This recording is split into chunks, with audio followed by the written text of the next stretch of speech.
just barely catches it. Now Limon is going to try and overtake on Fonseca. Fonseca gives that one up, almost a little too wide there for Limon. Holds tough and sending it deep around the banking, and Shell Oil, he's going to take the spot back. Fonseca, that was a brilliant move. This is full drift here from the Japanese driver. Watch this.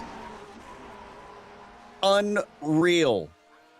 That car should not be still going. That is just seat of your pants stuff. Yeah, absolutely. I mean, it just kind of landed a little bit wrong for him, but fortunately, at least pointed in the right direction. This was crazy, though. And hasn't been shaken, but man, is he close to that wall. Look at the oversteer. He looks to the inside. Michael tried to cover off. He's going to squeeze him down a little bit. Tries to open up the corner. Cut back and see if he can get the launch, and it's much quicker off. Oh, but he covers him down to the inside. Oh my goodness, covers him down to the inside. I think there may have been a little bit of contact there, but Michael Johnson going to get the benefit of the draft here. You can see him closing down on the back of the 79. And there's the late move from Michael going down to the inside, trying to get into the braking zone. The red mist is up for these two, and down into the braking. Can Johnson get it done? Yes, he does. Don't count out Travis. Tries to cut back. Goes the long way around. Nothing doing. No, he holds tight. He could try and get it in there. No, now he starts to fall back. Starts to fall back. Going to try to send it a little bit on the outside of 15. Sometimes you can get a crossover there, but not going to work. He's going to have a wider line now into Turkey to try to carry a little bit more speed, but he's not going to find an easy way to try to get on by. And indeed, Michael Johnson just slides that car off the apex a little bit to prevent off any attack.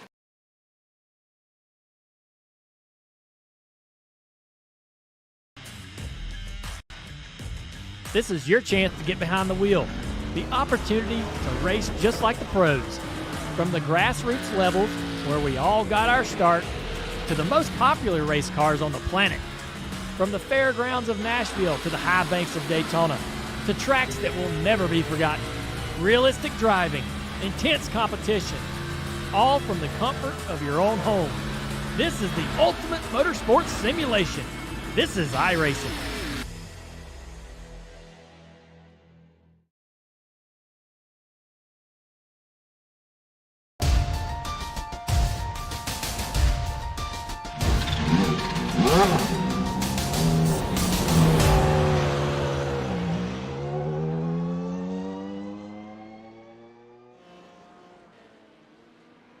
When it comes to racing, plenty different challenges can come into play throughout an entire event. The ability to be able to maintain pace, the ability to strategize, the ability to stay out of trouble, the ability to find some luck along the way, as well as the ability to make sure you're that driver taking the checker flag by the end of said event.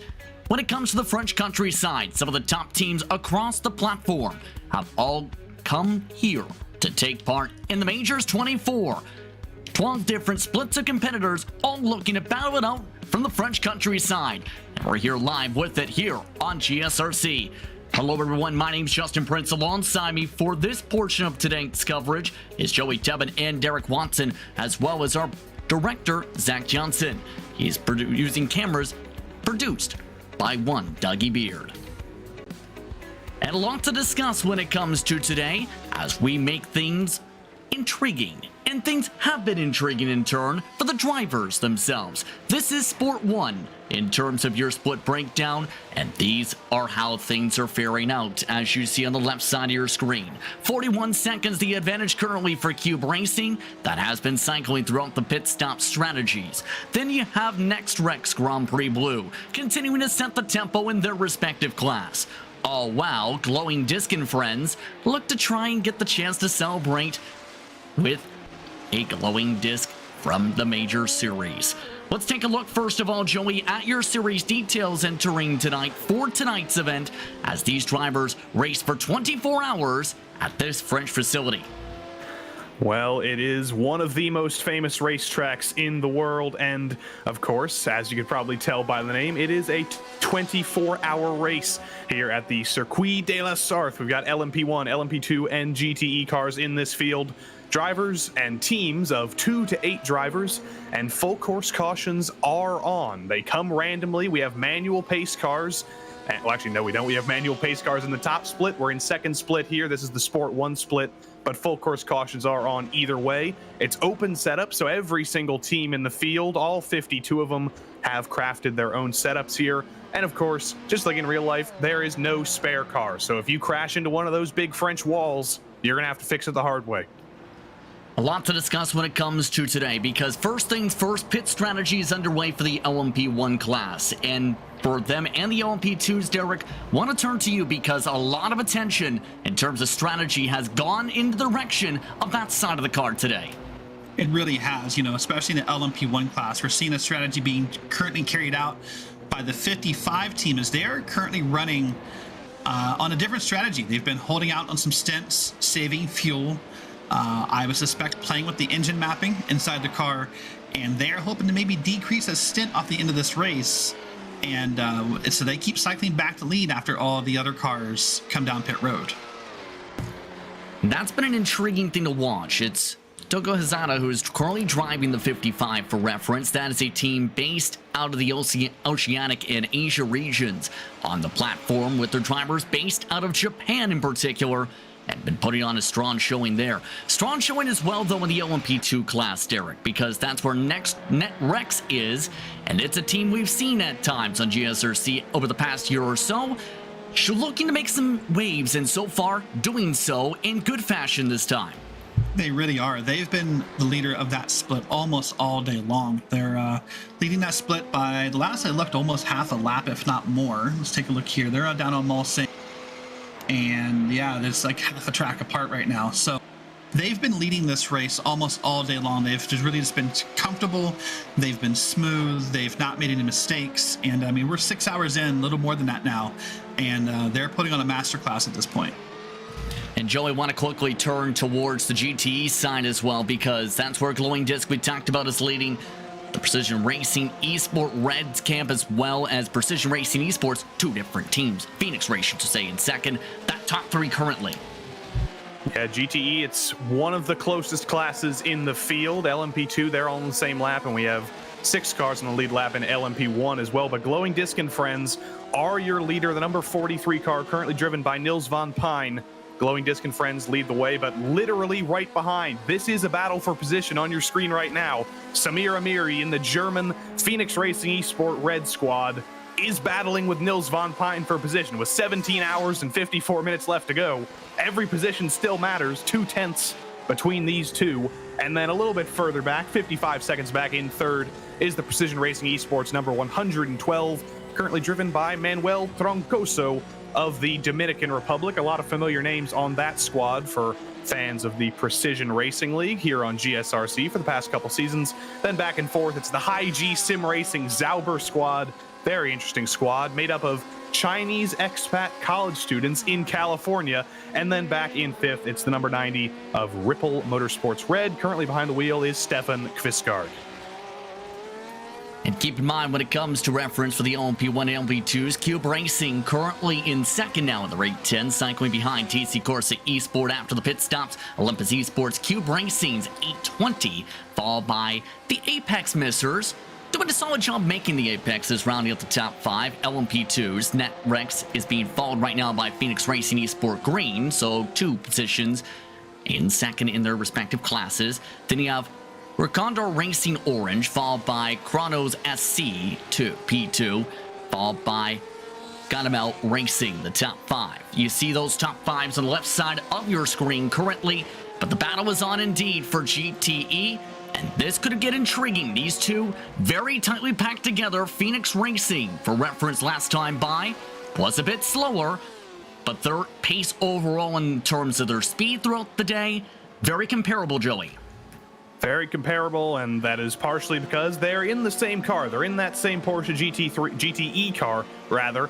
It's probably a different setup, as it is an open setup race. Both of these completely different teams could be going completely different ways on strategy, but either way, they have met in the middle. It's about 6/10 in the middle at the moment.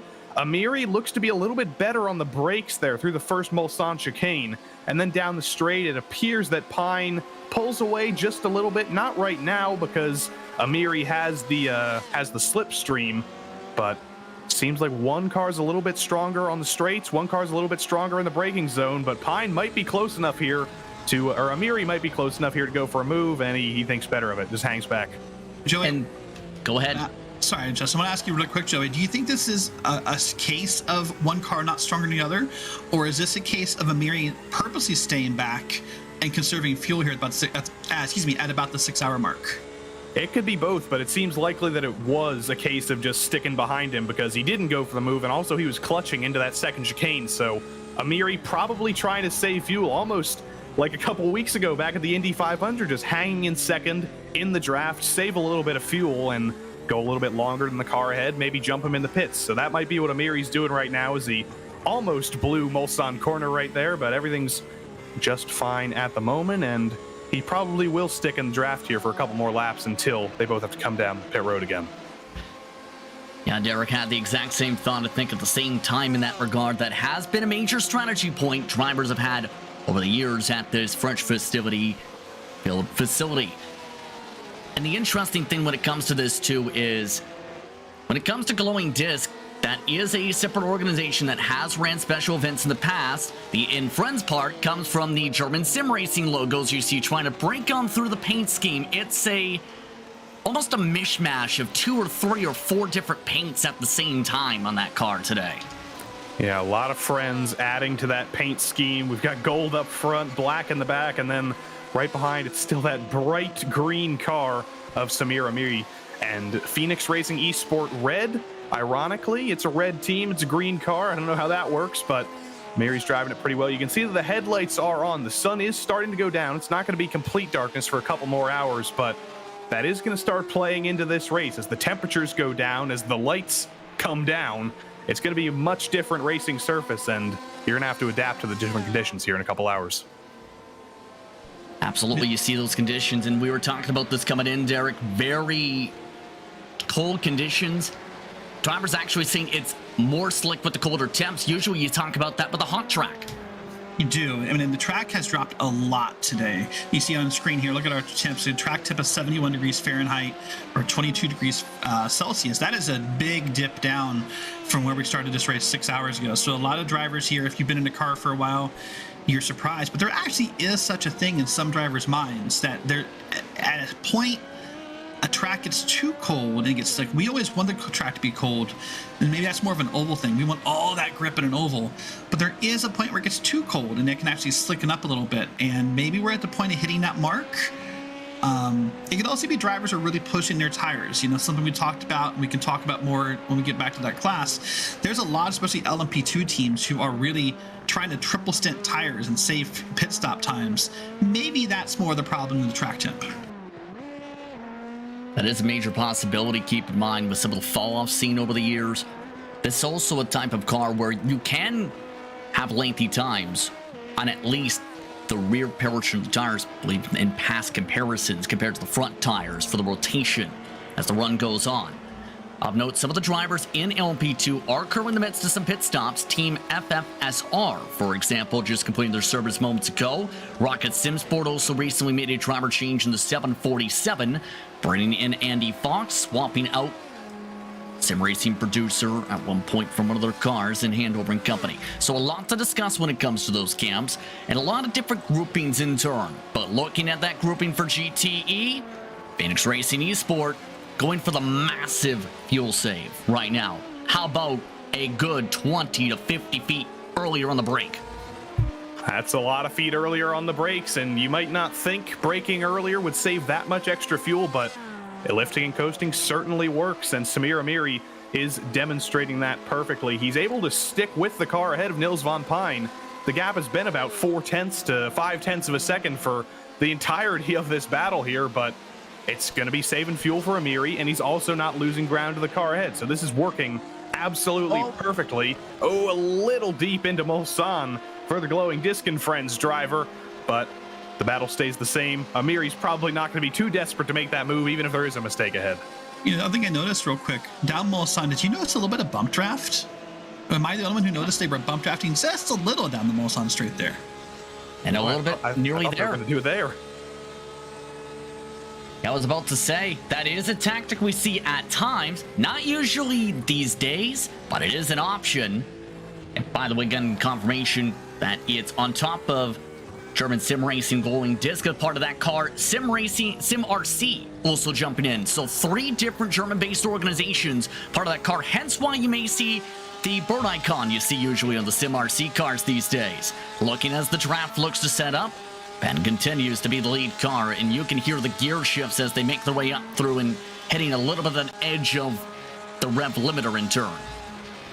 Yeah, so many long straights of this track, which makes it exceptionally difficult to save fuel, but when you're in the draft of the car ahead, like Amiri is, it really, really helps you when you're just sticking behind him through the final couple of curves here.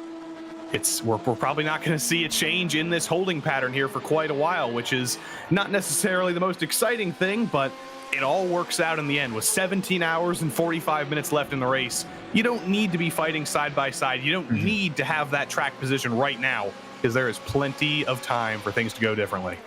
As you see on screen, the different strategies continue to see different lanes. TC Corsa Esports currently battling up at the front, but Cube Racing from 7 seconds back after their pit stop is right there, entering the first of the 2 chicanes down the Mulsanne straight. That is now called Daytona chicane for reference.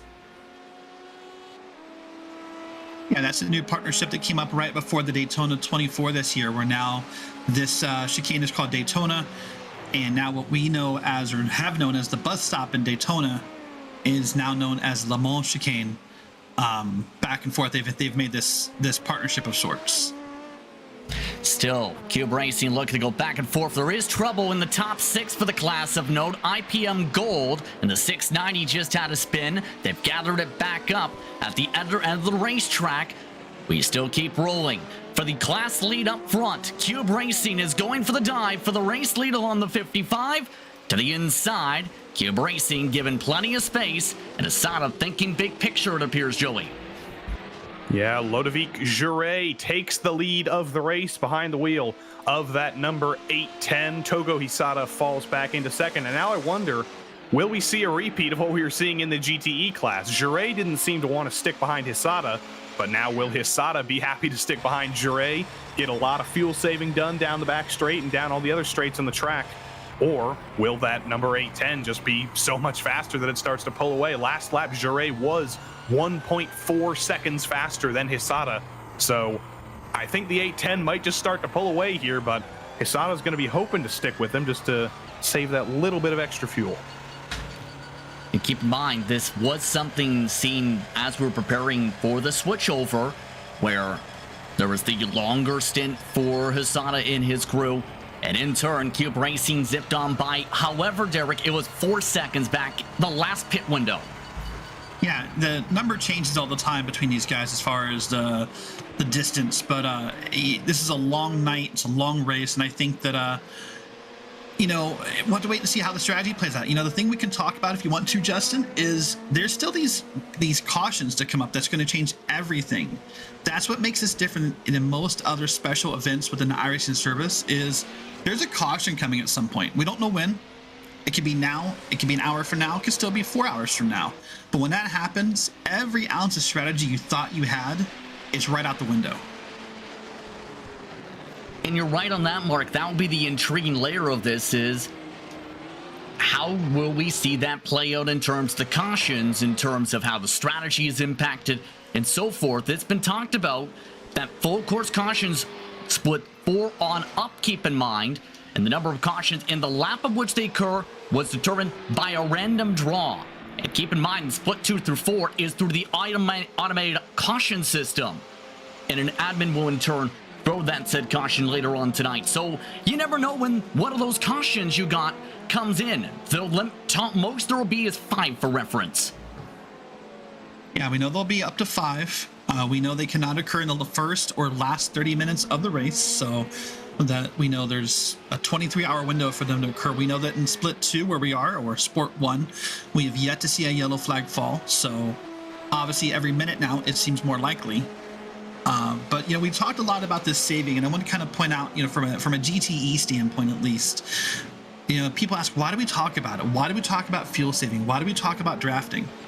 The difference in eking out an extra lap per stint is the difference in cutting a whole pit stop off the end of your race. That's a massive savings if you can pull it off correctly. Absolutely. That'll be a major thing to keep an eye on throughout the night. Speaking of battling, though, Chronos dropping back a spot. That is for 12th overall, 4th in the LMP2 class. Zipping on by and swapping on by in turn. That is Maxent Garinho passing on by in the Garamel racing car.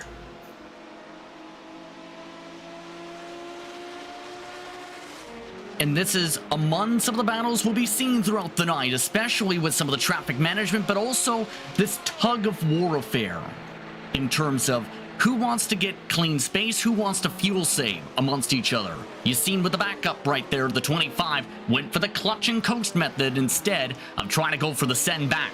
This time through Indianapolis, off to a notch.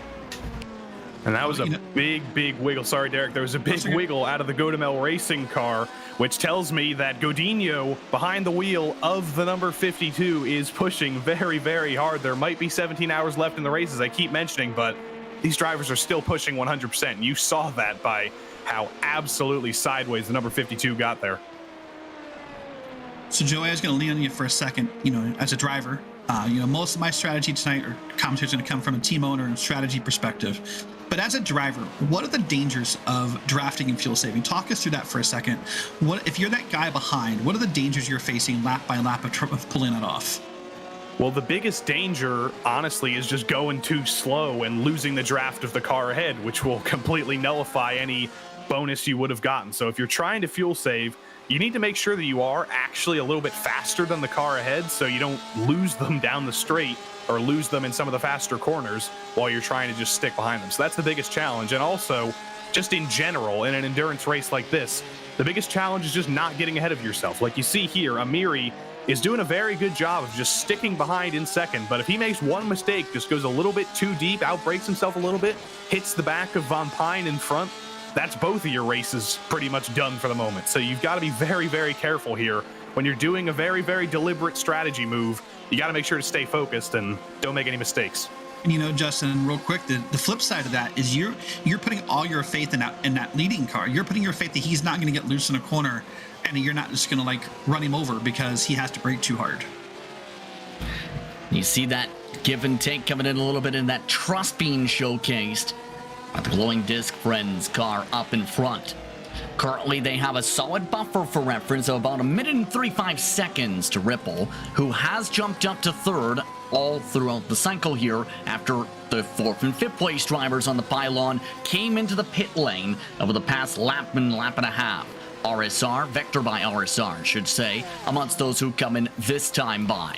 So the window is approaching for a lot of these cars in this battle, and that may change things up here on who's leading this class if they split things up or how they attack it into the lane coming up.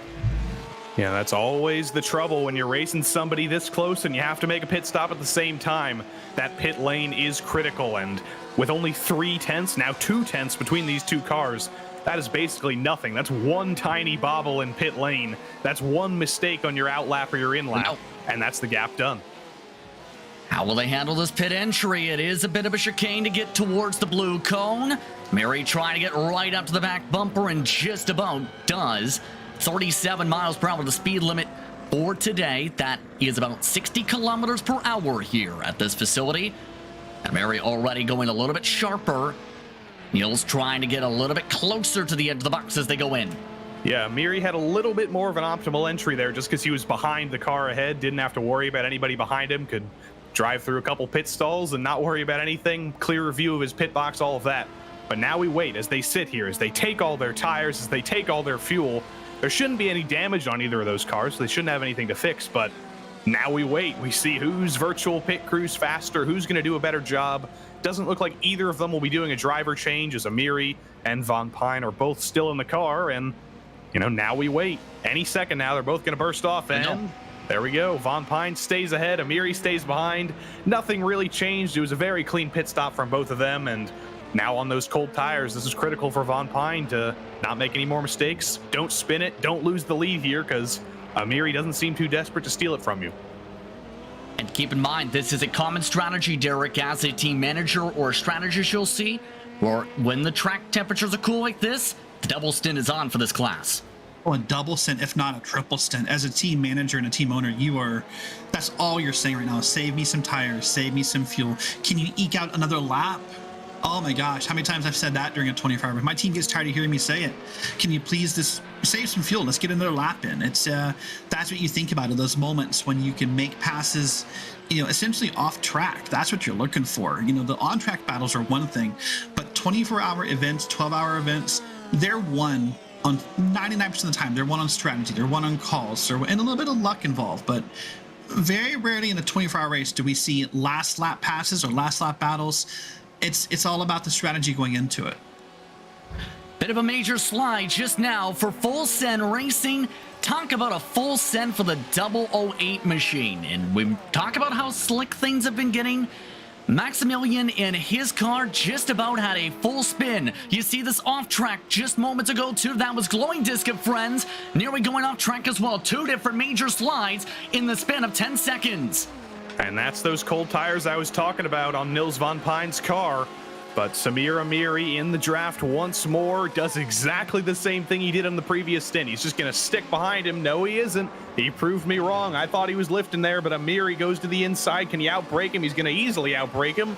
And now they're just going to switch positions here. Now what Von Pine has to do is he has to hope that he is fast enough to just stick behind Amiri here and hope that Amiri wasn't holding back about 2 seconds apace.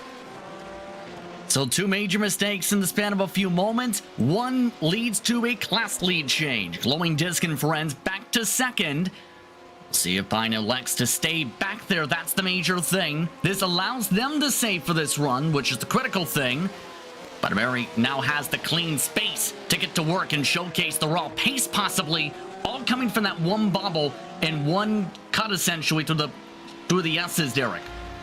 Yeah, definitely that's what led to it. Now, what it makes me wonder, though, and obviously I don't think the bobble was intentional, and I'm not going to say that. But now I begin to wonder if this really is a partnership for a while between, you have friends when you need them in a race. Now let's find out if this really is a partnership. If they're willing to now hang like this for a stint and let each other fuel save once, maybe they're just kind of working together to keep a gap on this field. But this is great move by both teams right now.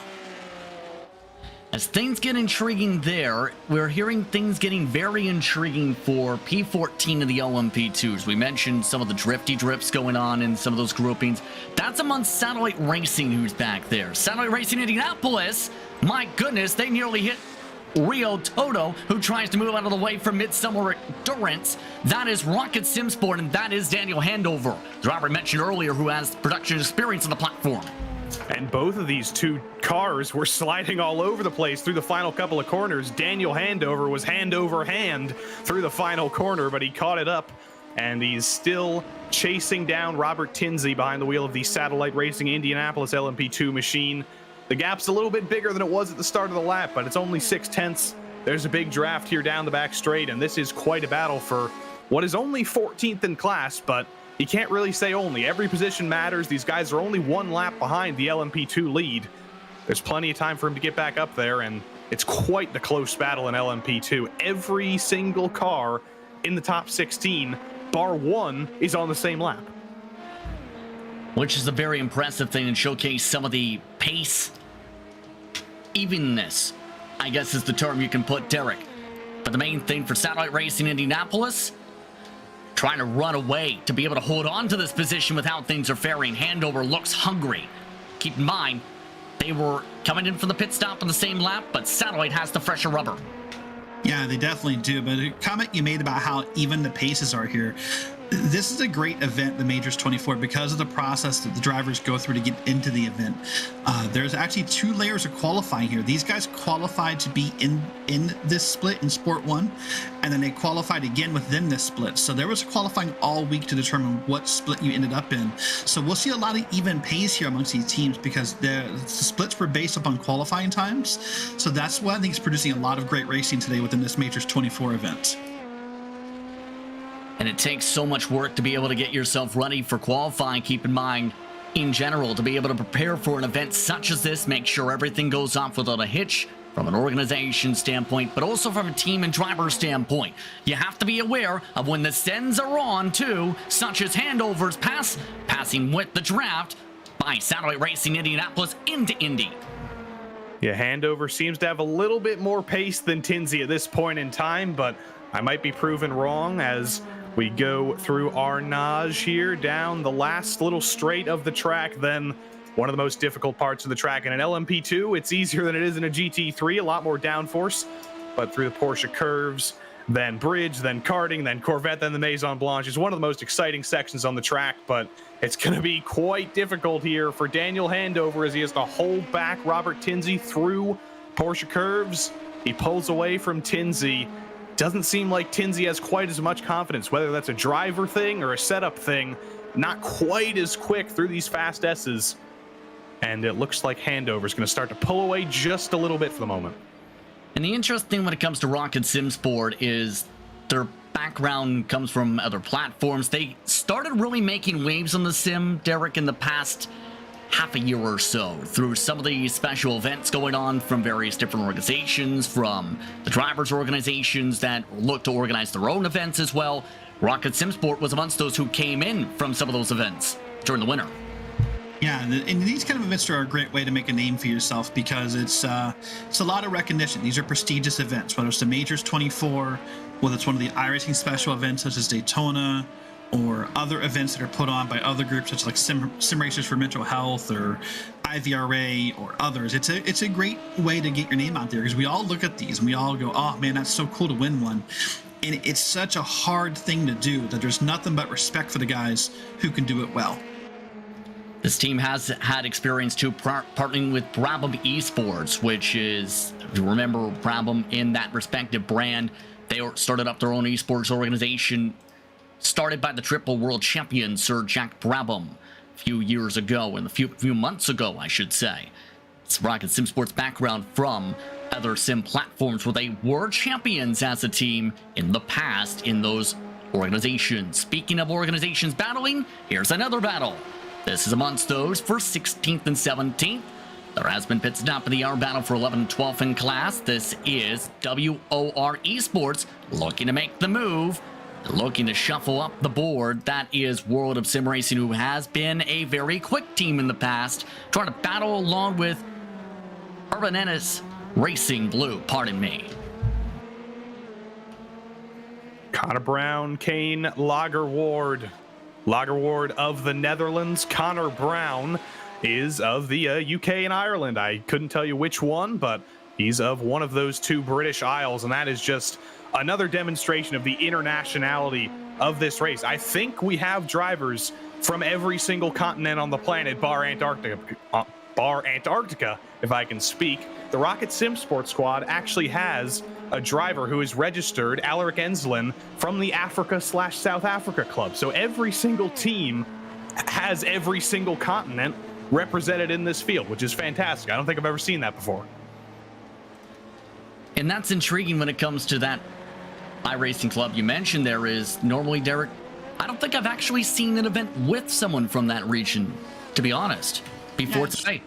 Yeah, it's rare to see for sure. You know, and it brings up an interesting point, though, that as a team owner or as a team manager or as a strategist, what you really want is you love to see that on your team. Oh my gosh, what would I give to have maybe an East Coast US, a West Coast US, a GMT and an Australian all on the same team? Oh my gosh, scheduling would be so easy. That's the part of the event we don't talk a whole lot about, is how grueling this is mentally on a driver. This is 24 hours, and depending upon where you live and where your team is based, someone's stuck doing the nights and someone's stuck doing the parts of the day that you're typically asleep during. Oh my gosh, I would be thrilled to have that many regions on a team. Such an integral part of being able to succeed in events such as this is making sure to have those people ready to go. And you see some of these drivers ready to try and use some of the traffic to swerve and block themselves in. Arbin is racing blue, stuck in the midst of traffic. Torque Freak Racing by TFR Lab moves to the right, zips on by WOR Esports, trying to keep up. Precision Racing Esports stays to the right as well and tries to keep things clean for the LMP2 fight. Yeah, with the multiple different speeds of these classes, you don't always meet in the middle, but there are sometimes those weird and critical moments where every single class has cycled around, their different speeds have cycled around to even them all out, and you've got a bizarre pack of LMP1s and LMP2s and GTEs, and one way or another you got to sort yourselves out, and well done to everybody there. Pit stops underway, by the way, for LMP1 leaders. TC Corsa Esports W coming on in for their scheduled service. 9-lap difference for their strategy. For reference, they are the last one in their class to have to come into the pit lane, who are on the lead lap currently. A driver swap, Asaga jumping in behind that wheel as well. For reference for the battle we were keeping up with, that is still stationary for the moment, as Olympus Esports you see zips on by. They're going to bump draft here again. That's in the reference, going on for 16th overall in the battle for 8th in the OMP2s. Connor Brown backs it up. Cohen Landerward trying to hold on still in this fray. 9 laps coming up to their stint total so far for reference. And drivers in their... Go ahead. Quick update on Connor Brown. I've been notified that he is from Merseyside in the UK. So the UK and Ireland club, he's on the UK part of that. Again, internationality, we got his correct country, and it's a pan-European battle here between the Netherlands and the UK. And in that regard, keep in mind, some of the drivers in their class going about 10 laps on the distance. Their pit stop is imminent, potentially, with about 3.5 minutes their lap times. Brown waiting for the next chance to pass, and that's the tough thing. Being able to tell your driver, Derek, you have to be able to pick the right spots. You can't just send it in through bridge or off through Corvette and hope to make it stick side by side. That's led to disaster in the past here. Oh, and it will lead to disaster again if that happens. Don't confuse yourself. Like that's very much a disaster if that happens. You're right, picking your spots, being patient, don't get amped up. The job of a good team manager or a good teammate, a co-driver even, or a spotter, is to talk soft, talk calm. We're doing great. Keep it up. You're doing good work, and really keeping that pace. It's if as a spotter or a co-driver, if you're amped up, oh man, it's gonna be chaos in the car. That's a good spotter knows how to keep it calm and be reassuring while also giving the info needed. You have to think that is absolutely on the minds of a few of these drivers in the midst of this fight. A few of the others across the pack for reference. Things continue to play out here. Again, this is the battle for 8th overall in LP2. See the difference, half a second amongst them. Look at the speed difference and watch as the draft really impacts things down the straight. Yeah, Connor Brown about 6/10 behind Lagerward. That's where he's been these past couple laps, but the draft is truly incredible here. Down these 2 long straights, you can only imagine how incredible it was when the Mulsanne straight was a straight without the 2 chicanes. But under braking, Brown is actually very strong under braking here. He closes all the way up to the back of Lagerward, and he has cut that gap in half. So now, as we approach the 2nd chicane, does he have enough time to draft up and send it to the inside? I don't think he will, and I don't think he's that interested in making a desperate move like that this early. He's probably happy to stick behind and, as we've continued to mention, save a little bit of fuel. There's the save right there with the clutch, and that is the main method, Derek. We've seen with this car, it's made some appearances off and on the platform. Well, and in fact, it's the only method with this card, because this is the only car in this race who does not have any kind of engine mapping. There's no other way. I mean, you can lift and coast, so there are other ways, but this is the way, is drafting in this race to save fuel. So that's what we're doing. And of course, it has been a topic across all of iRacing. iRacing has gone back and forth on it about, if it's okay, not okay. And they've put it back in. So it is a way to save fuel, and it's the main way to save fuel outside of drafting right now. Exactly, and that's something to talk about throughout the night as well, and what we see in Sport 1 competition. Again, for the Majors 24 here in the French countryside. As the sun continues to set, Connor Brown, massive lift, had the chance to dive into the right side, does not take it with the pit stops imminent for these two. Pit stops are already underway for a few drivers at the back of the LMP2 field. I just saw the GazX by FBP Racing. Number 9 came in. Torsten Gross still behind the wheel of the car, and the number 17 for Samsoid Kanan Esports. That's a familiar name. It is Tony Kanan, in fact, and behind the wheel is now another familiar name, Lyubov Ozretskovskaya, or Love, shorter, as she usually goes by with a long last name like that. And speaking of internationality, I keep mentioning this, she's from Kazakhstan. So there are so many countries in the world represented in this 24-hour race, in this 52-car field, so many drivers, so many countries, and Lyubov Ozretskovskaya representing Central to Eastern Asia. And the interesting thing with that is Samsoid is a familiar name over the past few years on the platform. Big for them to pick up the partnership in turn with Tony Kanan. It's part of his sim racing efforts. Yeah, Tony Kanan has been a great ambassador for sim racing and iRacing as a whole. He's, doing it his own Twitch channel. He talks about it. He makes appearances and talks about it. It's a great thing to see. I want to make a point real quick, though. We're talking about internationality and we're talking about endurance. The TC Course Esports, that LMP1 team, guys, that is a 2-man team right now. Sorry, that's a 3-man team right now. I apologize. And I don't think all 3 have been in a car yet, or maybe they just finally did their swap. But I mean, those guys are doing true endurance stints. They've only had 2 drivers in the car. So shout out to them. We're almost 7 hours in, and that's a lot of racing, especially in that vehicle, and how hard that thing is to drive and keep focused on.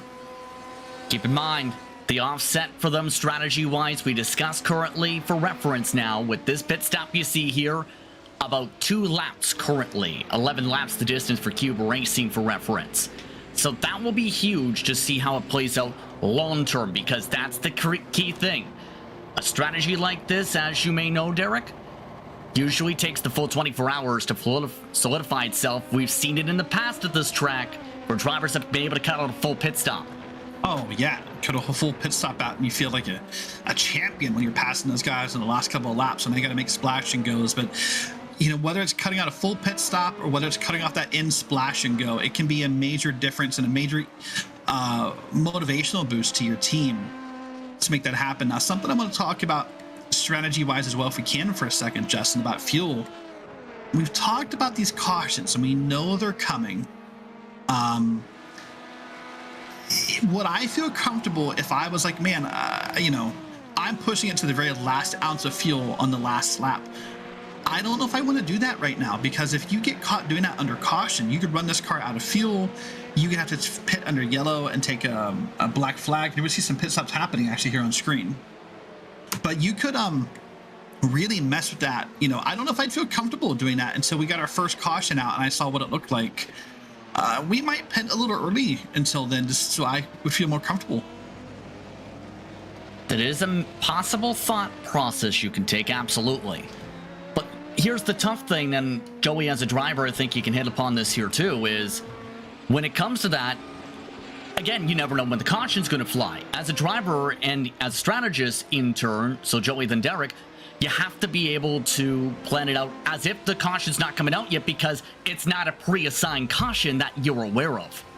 Exactly, and you really can't do anything. If you do get a caution, and it is fortunate for you, you say thank you very much and you do what you can with it, but you can't base your strategy around something that you don't know is actually coming, or you don't know when it's going to come. So you just got to run your race here, and then when the caution comes out, if it's good for you, it's good. If it's bad for you, it's bad, but there really isn't anything you can do about that, which, Derek, I'm sure as a strategist, you're not really happy about that. Oh my gosh, you want to believe there is something you can do about it. There has to be something you can do about it. Like, those are the worst things you can hear, is you can't do anything about it. Like, that's the hardest thing as a strategist to hear. But I think what you can do about it is you can mitigate the risks. Like I said, if you're coming around to your 10th or 11th lap and you're at 0.0 laps estimated, you're barely eking in the pit road, maybe I take it safe a couple times, because I don't know. It's hard to say. I mean, I'm currently fighting this battle in a different split with a few teams, and I don't know. So we'll see how the night goes. I'm anxious for this first caution to happen. Yeah. Again, you never know when it can come in. By the way, the reason you've seen that difference on track for Cube Racing, for those who may have noticed, there were tires taken by TC Corsa, not for Cube Racing. So that may switch back later on. Speaking of things looking to switch, third place. This is a battle we've seen heating up a little bit before. This is a battle that is about to go bump draft style yet again. Everybody wants to try and do something you usually don't see with these cars. Well, it really helps that the front of these Dallara LMP2s are very, very straight and very, very flat. They're almost rectangular, so bump drafting is possible. You still have to be careful. You don't want to be the guy who dumps a guy in a straight line, and when you're blinking like Godinho just did there, that doesn't help either. But you can see he's not being that careful. He's shoving him, and it's working perfectly well. Let's get inside. Ooh, that's difficult. You don't want to get to the quarter panel, because if you get to the quarter and you turn him, you're going to turn him, and that's going to be a big crash down the Mulsanne straight. But this battle between Bruning and Godinho is very, very close, and Godinho again doesn't seem to want to make the move. He seems to be happy to just keep on pushing.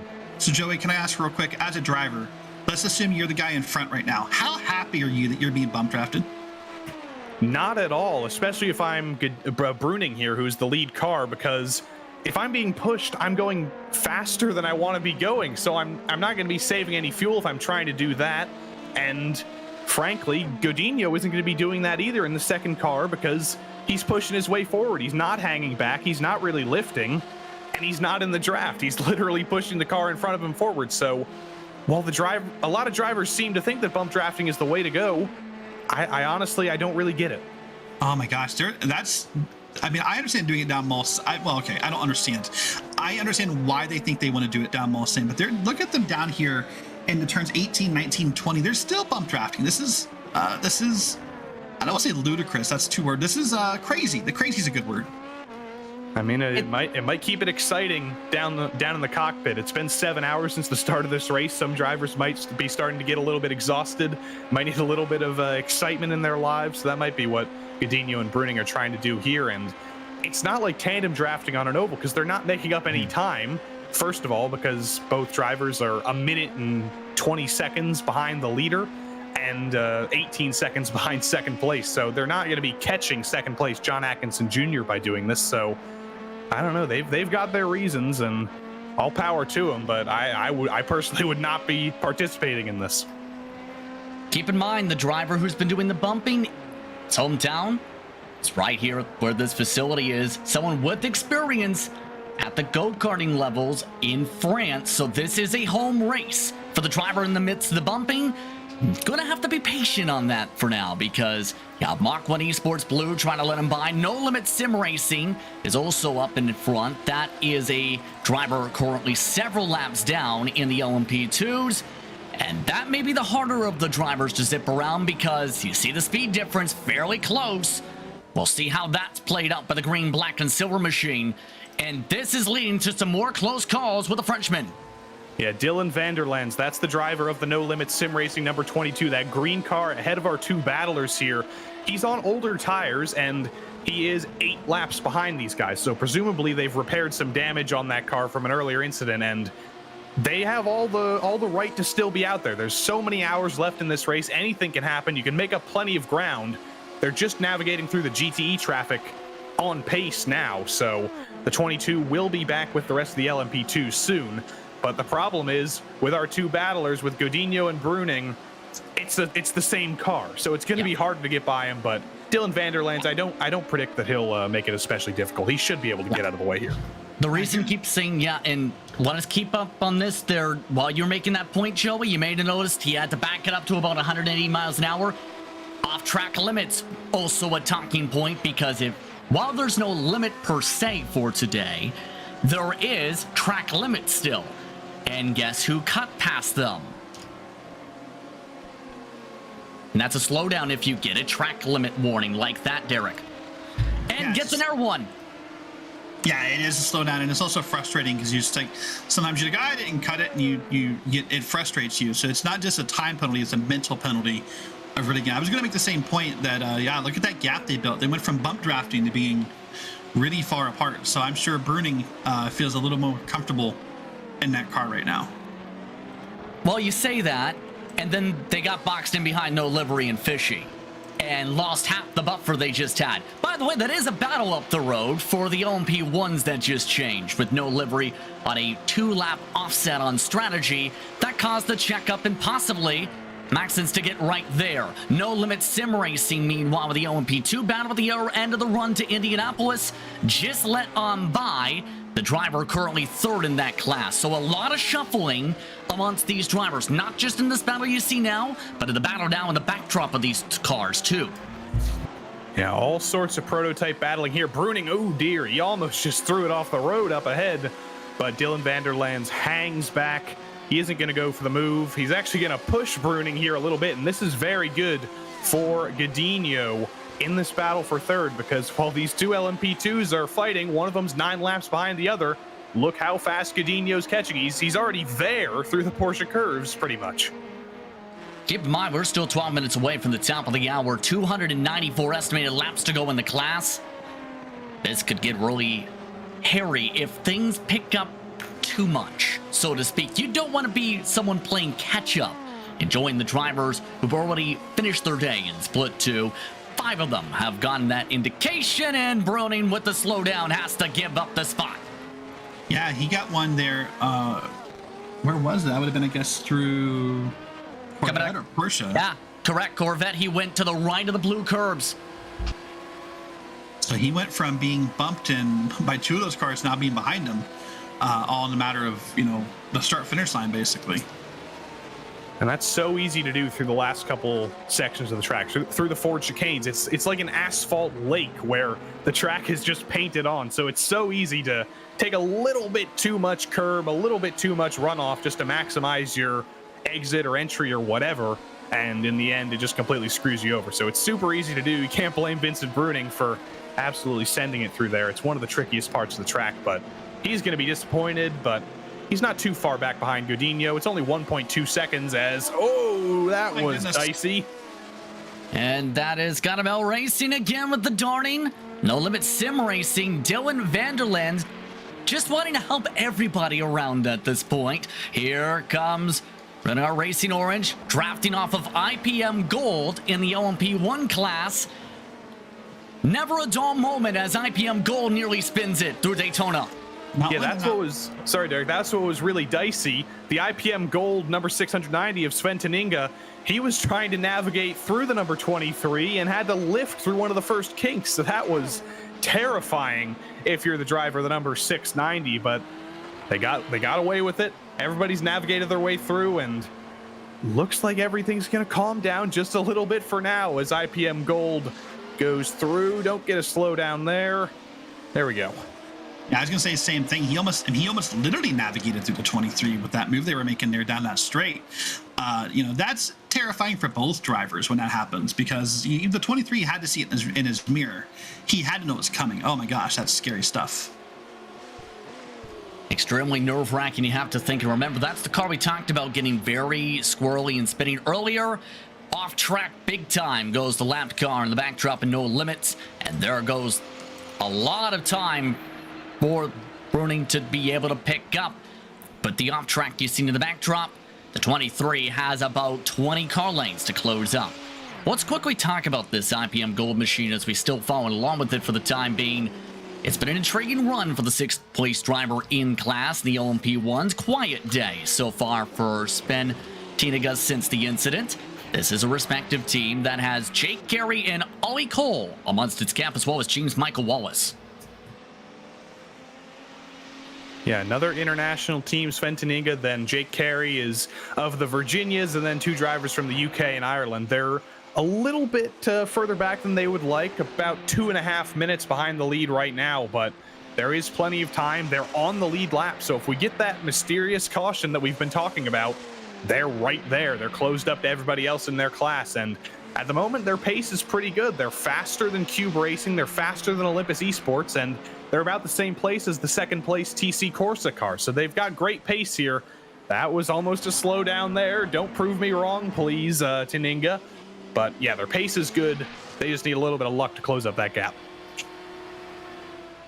Keep in mind, they were close to the apex missers at one point before some of the trouble referred to. This driver currently representing Intellectual Property Motorsport. That's the full name, by the way, for IPM. They started with them in 2019, went to Team Bushfink Racing for a period, Zealous Sim Sports, then returned earlier this year back to that camp as one of the drivers based from the Netherlands, born in 2001. That is a very young driver at this point, and a very big bubble. Rallycross. This is not a rallycross car, though, Derek. That's a scary moment if you try and be a rallycross driver in an LMP1. That's a hold your breath kind of moment and just hope that that it doesn't go bad. By the way, I want to say that was scary, but what an amazing save right there. Can we talk about that for a second? Like, there's a lot of drivers who would have just stayed in the gas and tried to correct it. A lot of times the best thing to do is just to kind of lift a little, let the car catch itself, and that's what he did. That was a great job catching that car. Meanwhile, battle is on for 14th again in the LMP2s. It seems this battle is always very much on for 14th. Satellite Racing this time, though, under attack by Weeb Giga Chad Racing number 69. That is a paint scheme. That is a clean pass. And that is a David Goodall ahead of Robert Tinsey in P14. The number 19 and the number 9. One of the most interesting team names in the field. Both of these drivers now still only one lap down from the leader in class. So again, this LMP2 field is ridiculously close. Everybody's either 10 or 11 laps down. And Weeb Giga Chad Racing, they got a fast driver behind the wheel. They've got a fast car, and 6 seconds up the road now is Daniel Handover in that Rocket Sim Sports car. So this could be a three-way battle if they can keep up the pace. You know what's a first for me? That car has lips. And eyes, but not the headlights. They have additional eyes above the headlights. And somebody's Discord message on the front hood. That car is a masterpiece. Yeah, it's something. It's fantastic. I believe that driver has graphic design background, by the way. Very much putting that to use as they let by some of the traffic, and that was Satellite Racing again for position, by the way, with the bad bobble. Yeah, I kind of cursed David Goodall there. I was saying he had some great pace, and then he just lost all of it through the Ford chicanes. Now it's an 8-second gap back up to Daniel Handover, so gonna need a little bit more luck to close up that gap and make it a three-way battle for 13th, but we try not to play favorites in the booth, but that's certainly gonna be a fan favorite car, the number 19. That's a saying, absolutely. Keep in mind, the InSim car doesn't not match to their name. It's number 19 in Sim, so they didn't get the wish of getting the number 69 machine. That was taken by Philip Kraft in Grand King Motorsport Team DLS Schumann, who is 14th overall. A very quiet 14th overall in top 6 in LMP2 for reference. So this is the number 69 in the Sim. And this is the first car that's technically a lap down, I believe. Actually, no, the Kronos SCP2 car, currently driven by Andrea Abati, the number 25. That's the first car that is technically a lap behind the rest of the LMP2s just by the way of the LMP1s navigating through them. So there's 4 cars that are 10 laps down, and then literally everybody else down to 27th is 1 lap behind. So it's ridiculously close here in the LMP2 field, and once the LMP1s navigate through these top 4, it should be every single LMP2 car on the same lap.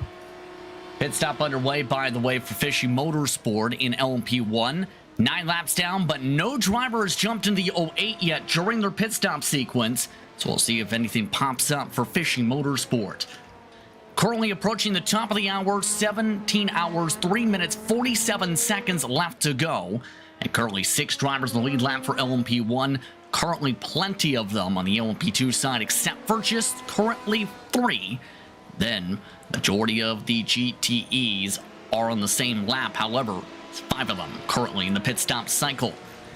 And let's take a quick glance at NetRex, because they're among the drivers we haven't talked too much about as the class leader, Derek. And that's almost a good thing. If you're a class leader, be able to pull off and away, and don't have to deal with too much trouble. Oh, it's a great thing. Yeah, I mean, they've, like I said, they've led almost, I don't know the lap count, they've led, to say, a good number of the laps in that class today. They're having a nice, solid, smooth race, no excitement around them.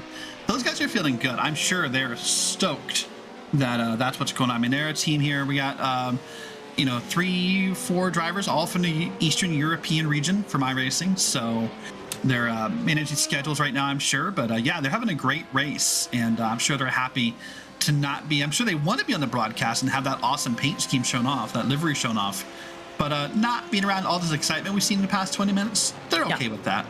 And remember, this is the organization with a lot of experience in sim racing in general. And it's one where it took a step back, let's put it in perspective, for some periods before some of the transitions as of late. 1998 it was when NetRex GP initially started. They race on 2 different platforms today, and it's a team where some of the top drivers in sim racing history on iRacing have made their homes in the past.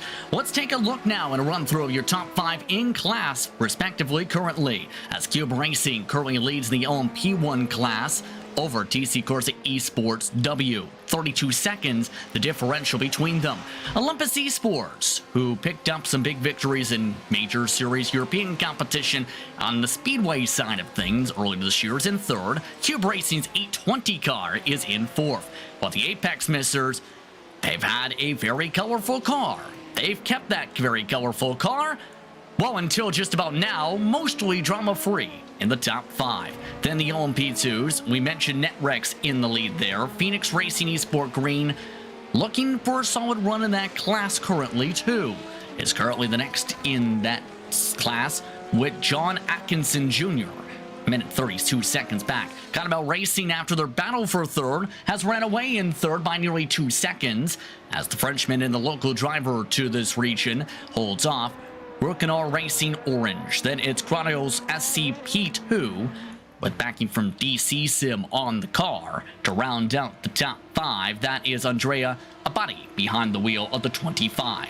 Then for GTE, Phoenix Racing Esport Red, they've ran away and then some by about 11 seconds in Split 2.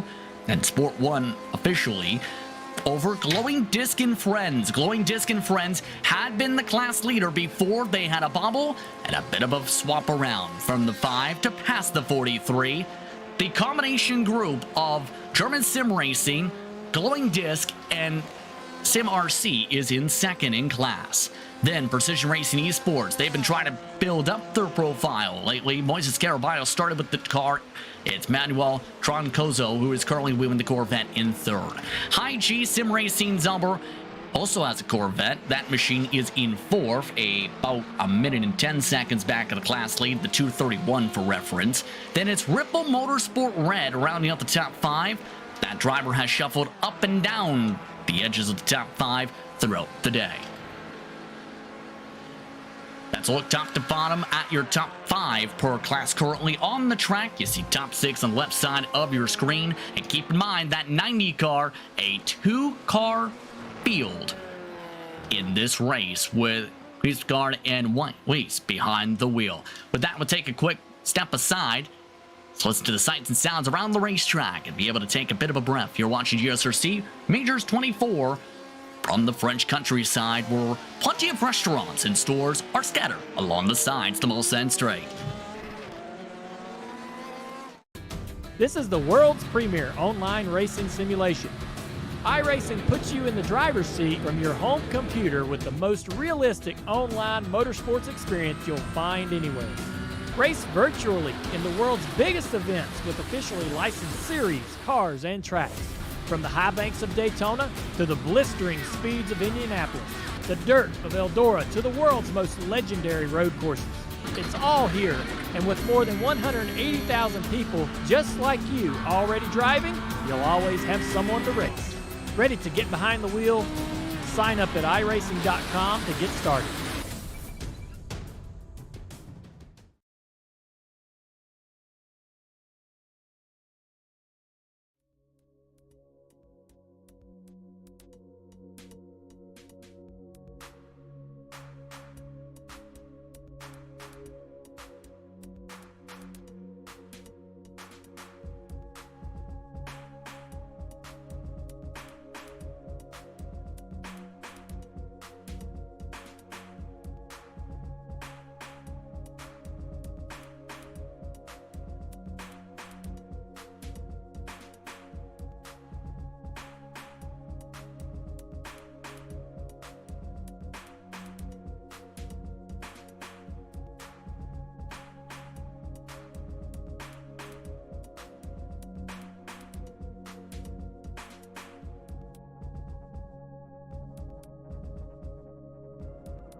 Welcome back to the Majors 24 from the French countryside as just past 17 hours to go. Cube Racing still in the class lead for LMP1. NetRex leading in LMP2.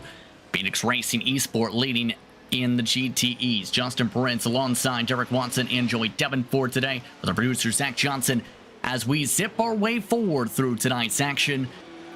It's been very tame-ish so far in our check-in through Sport 1 here today.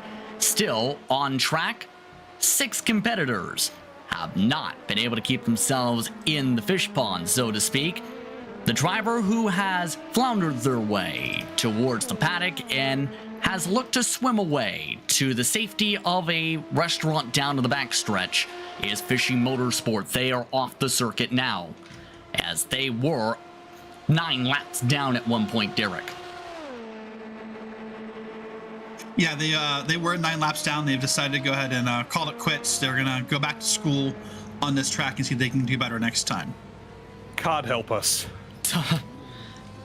Let's talk a bit about not just the pit stop you see on screen starting to form out for the LMP2s in that window forming. Some of the drivers in that respective class have been moving through the pack and fast today. Precision Esports, we talked about them. They've moved up from 12th to 3rd in GTE, but how about some of the others? Lone Wolf Motorsports, 33rd starting spot overall, Joey. Top 14 overall now, 31 spots gained. It has been a great run for Lone Wolf Motorsports so far. Pedro Gomez currently behind the wheel, and he's running some very quick lap times. Last lap for him was a 3:29.6, which is faster than basically every car ahead of him up to second place. So Lone Wolf Motorsports, they've got quite a bit of ground to make up, which is understandable considering how far back they started, but it has been a great drive forward through the field for the number 38 car, and it's only going to continue here as he tries to chase down Luan Hernandez, who has gotten behind the wheel of the Gatamel Racing car now. Revered Racing Orange has already picked up 17 spots for reference as well here tonight. 10 spots for Team FFSR, who's quietly in the number 8 machine in 24th overall. A lot of shufflers throughout the pack. Also, you have to remember the pole sitter in LMP1 and overall in the race amongst that DNF list. So a lot of drivers in turn have lost a lot of spots. Rudder Engineering Red, one of those biggest droppers in the field from 4th to 30th as the day has gone on and the night has gone on. In turn, the 724, 15 laps down to the LMP1. But they have not given up, which is always critical. You might be 15 laps down, but anything can happen. And when the LMP1 field is as, I shouldn't say thin, but it's the thinnest field, it's the thinnest class in the field, if I can sequence my words correctly. There's only 10 cars total, so bad things can happen when there's only 10 cars. It's very possible that there could only be 5 LMP1s or less than 5 LMP1s running at the end of this race. So if you're still out there on track, you can never give up, because when you're in a short class like that, there's positions with every DNF, and before you know it, you might be on the podium. Fishing Motorsport Alonso's on the decline as well, minus 18, in part because of their decision to end the race. They were still top 8 prior to that mark. Keep in mind, pit stop window is approaching for some of the various classes for LMP1 in particular, not just LMP2 we've seen in the past few moments. TC Corsa Esport expected to make their stop in the upcoming future. Right now, 11 laps into their stint, which begins that dance of who's leading and who is in second. And remember, the 55 took tires last pit stop sequence. Cube Racing in the 810 did not. No, they did not, and that's caused this about 30-second gap to exist between these two teams. There's still that difference in pit stops for about 2 laps, and right now it's not really playing a part. It's just getting a little dicey back here with the Olympus Esports, but I think they got it worked out. Yep. They had a GTE who was holding them up, but sorry, I was saying that 2 laps difference doesn't mean much right now, but give it a few hours. Give the pit stop cycles time to work out, and it might mean something later. Well, you have to remember, too, some of these teams might have a spreadsheet saying you must go in this lap for this instance with this amount of fuel burn to be able to make our strategy work, or else you will not be getting pizza when the race is over. Oh yeah, no pizza. Yep. Or you're getting Hawaiian pizza. Nobody wants that. Okay. Do you want to go on that debate? Hawaiian pizza was invented in Canada. You can't say that to Justin. I mean, really horrible. Then I mean, it's got a fake name to it. That's even worse. Like I didn't know that. I'm thinking more of the pineapples. Oh yeah, no, they don't belong in pizza. But it's on Hawaiian pizza. Okay, cool. It still doesn't belong in the pizza. Like you could call it unicorn pizza. It still doesn't need to have pineapples on it. Like it's just no, absolutely not. No. By the way, the 23 took tires this window in the LMP2s. So they've elected to have some pineapples on their pizza with a different strategy. And I, for one, would try unicorn pizza. Let's not talk about what unicorns taste like or what they could taste like. They taste like chicken. Okay, let's talk about this battle that's forming up. This is 15th in LMP2s. The Bob trying to hold off Gazex by FBP and Torsten Gross currently. Yeah, this GazX car has just been falling through the field, it seems. It just hasn't had the pace lately. I think they were up in 13th or 14th, and now they're down to 16th. They've lost that position to Tinsley. They've lost the position to Ozretsovskaya now. And old Torsten Gross, unfortunately, just seems to be struggling here as the lights continue to go down. I mentioned it about an hour ago that it was starting to look a little bit sunsetty. Now there's a lot of blues and pinks and purples in the sky here and a lot of dark clouds. So that track temp is going to be continuing to go down, and the visibility is going to be continuing to go down. So maybe Torsten Gross is just struggling a little bit with the change in track temp, but doesn't matter very much as both he and Love come into the pits here 15th and 16th. Probably not a driver change, maybe a driver change for Gross. Lyubov over at Ozretsovskaya just got into the car a few pit stops ago. So we'll see. Is there a change in the GazX car? And if there is, will they be able to continue their march back forward? Well, I have a point to make off topic, but I did want to point in real quick. Our boss chimed in the background. Apparently unicorns taste like rainbow and glitter. I mean, that's what rainbows and sunshine is, and unicorns are part of that combination of rainbows and sunshine in some cases, right? Yeah, I think so. So I do want to talk real quick. We've talked about it a bunch, and I don't want to wear the topic out, but something I noticed when we were in break and coming out of break, guys, like if you noticed the drivers chat really started to pick up a little bit. There's some anxiety for this first caution coming. That's the first time today I've seen anyone ask about it, or I've heard anyone ask about it. There's some anxiety for this first yellow. We know there's a minimum of 1 and a maximum of 5. We don't know when. So people are getting anxious. I mean, we're 7 hours in. I like to say we're not that far from halfway, because we are, but as a driver, you don't feel it. But yeah, there's some anxiety coming up here. And keep in mind, unless it's an admin thrown caution, how it works with the full course yellows is essentially a driver needs to spin around on the racing surface around a fellow car and be more than 45 degrees around usually. And that's indicated a lot more so on the stock car side. And keep in mind, admin for split 1, but split 2 on down, as indicated in the rule book, is using the automated caution system. Keep in mind for today and how that plays out.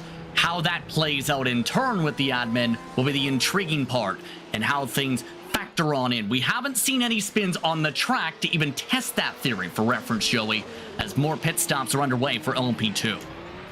I think there was one spin a little bit earlier. I honestly don't remember who it was, but they were well off the track and they recovered fairly quickly. So that was a little bit of a test of the system, but there have been no big incidents since we've started our coverage here of the Sport 1 split. There were a couple incidents at the start, couple cars, many laps down. There's only actually 5 teams that are completely done for the day. Now 6 with Fishy Motorsport. So still a lot of cars out on track, still a lot of possibility for things to go wrong, especially as we lose the visibility here in the nighttime. But for the moment, everything's gone very well, and looks like just about everybody in the LMP2 field's in now.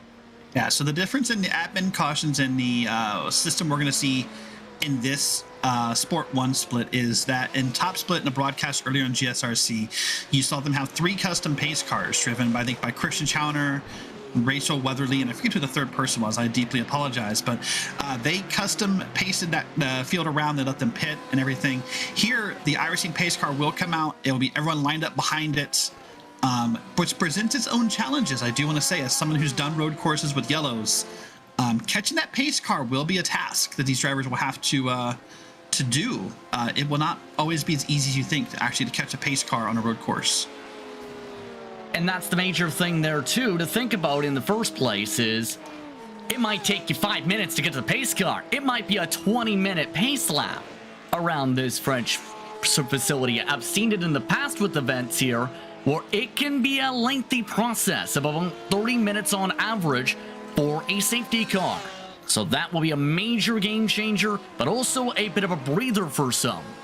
The chatter you mentioned involved also getting a bit of rest possibly as into the race hit stalls goes Ameri from GTE's lead.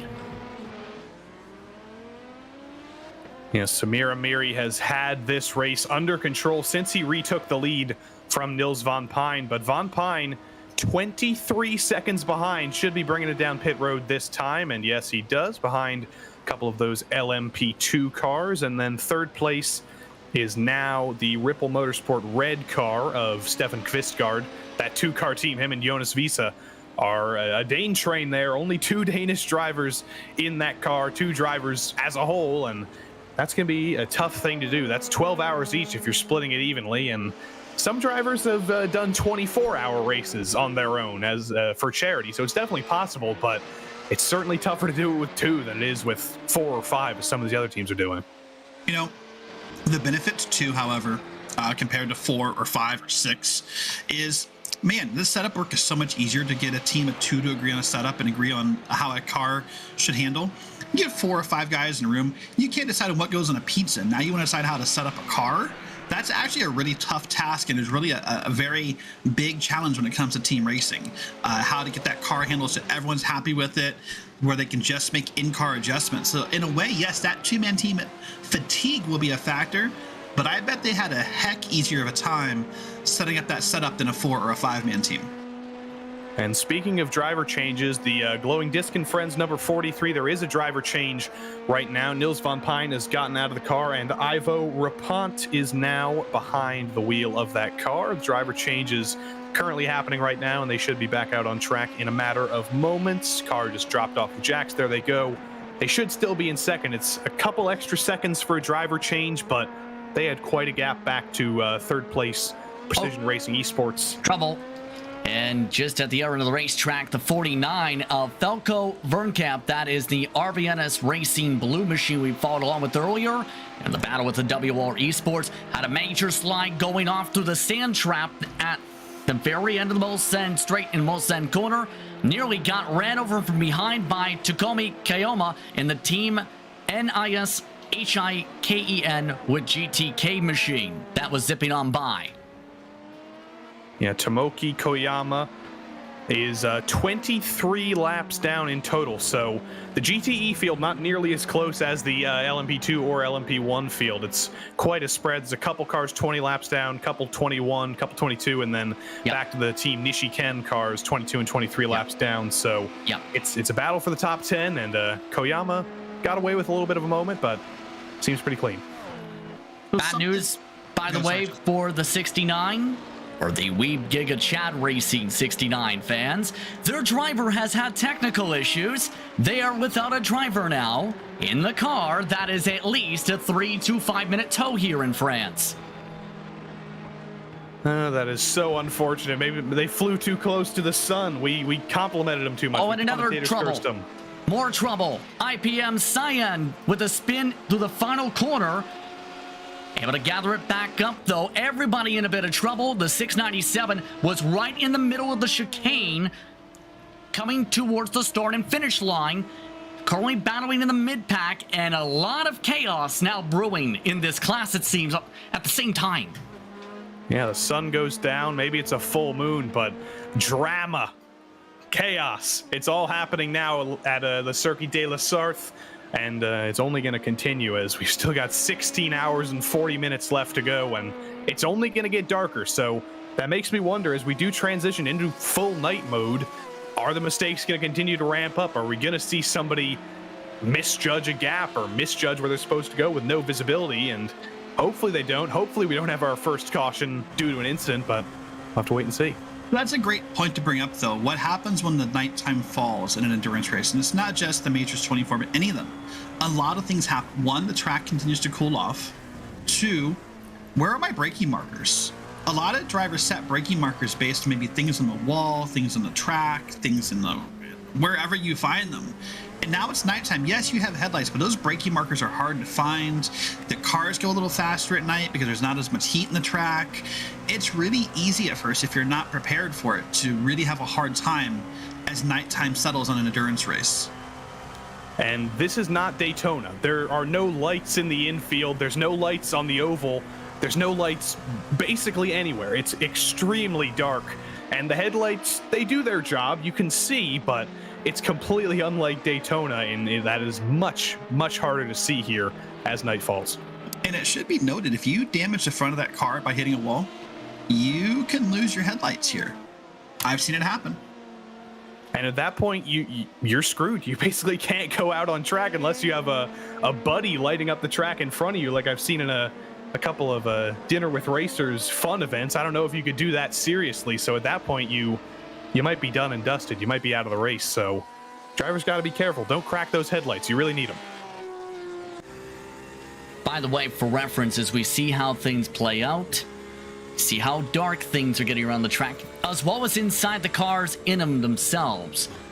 Follow along for the start of most set straight, for example, with some of the better, this one of the GTE cars for reference you're looking along with in the class leader in Phoenix Racing Esport Red.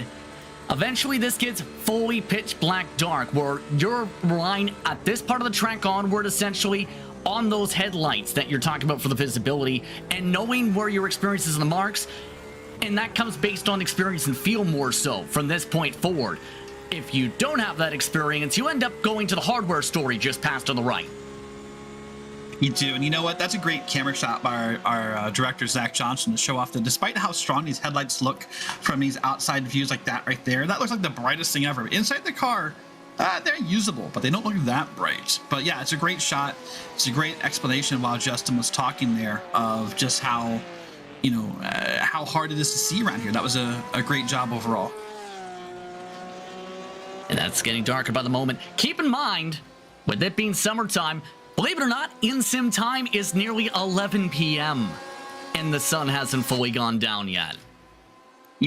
And to come back to that topic as well, the other thing that you have to remember is a lot of teams don't practice as much for nighttime here because we're not going to be dark for that long, Justin. I think if I remember right, sunrise, I say tomorrow in sim, is around 6:05 a.m. if I recall correctly. So we're not going to be fully dark for that long. So a lot of teams would rather practice in the daytime because that's the majority of the race. So that's what leads to some of these accidents here when the lights are off.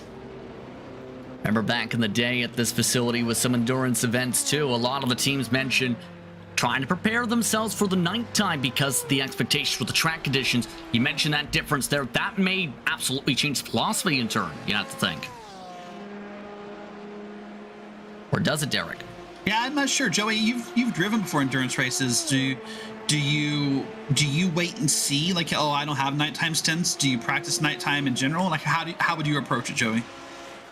Well, usually, at least from my experience, you like to give the nighttime stints to the drivers you know can be consistent, the drivers you know aren't going to make mistakes, they aren't going to get fatigued, which wasn't me in my first couple endurance races. So, and also additionally, you kind of want to give night stints when you're in an international race like this with so many international drivers.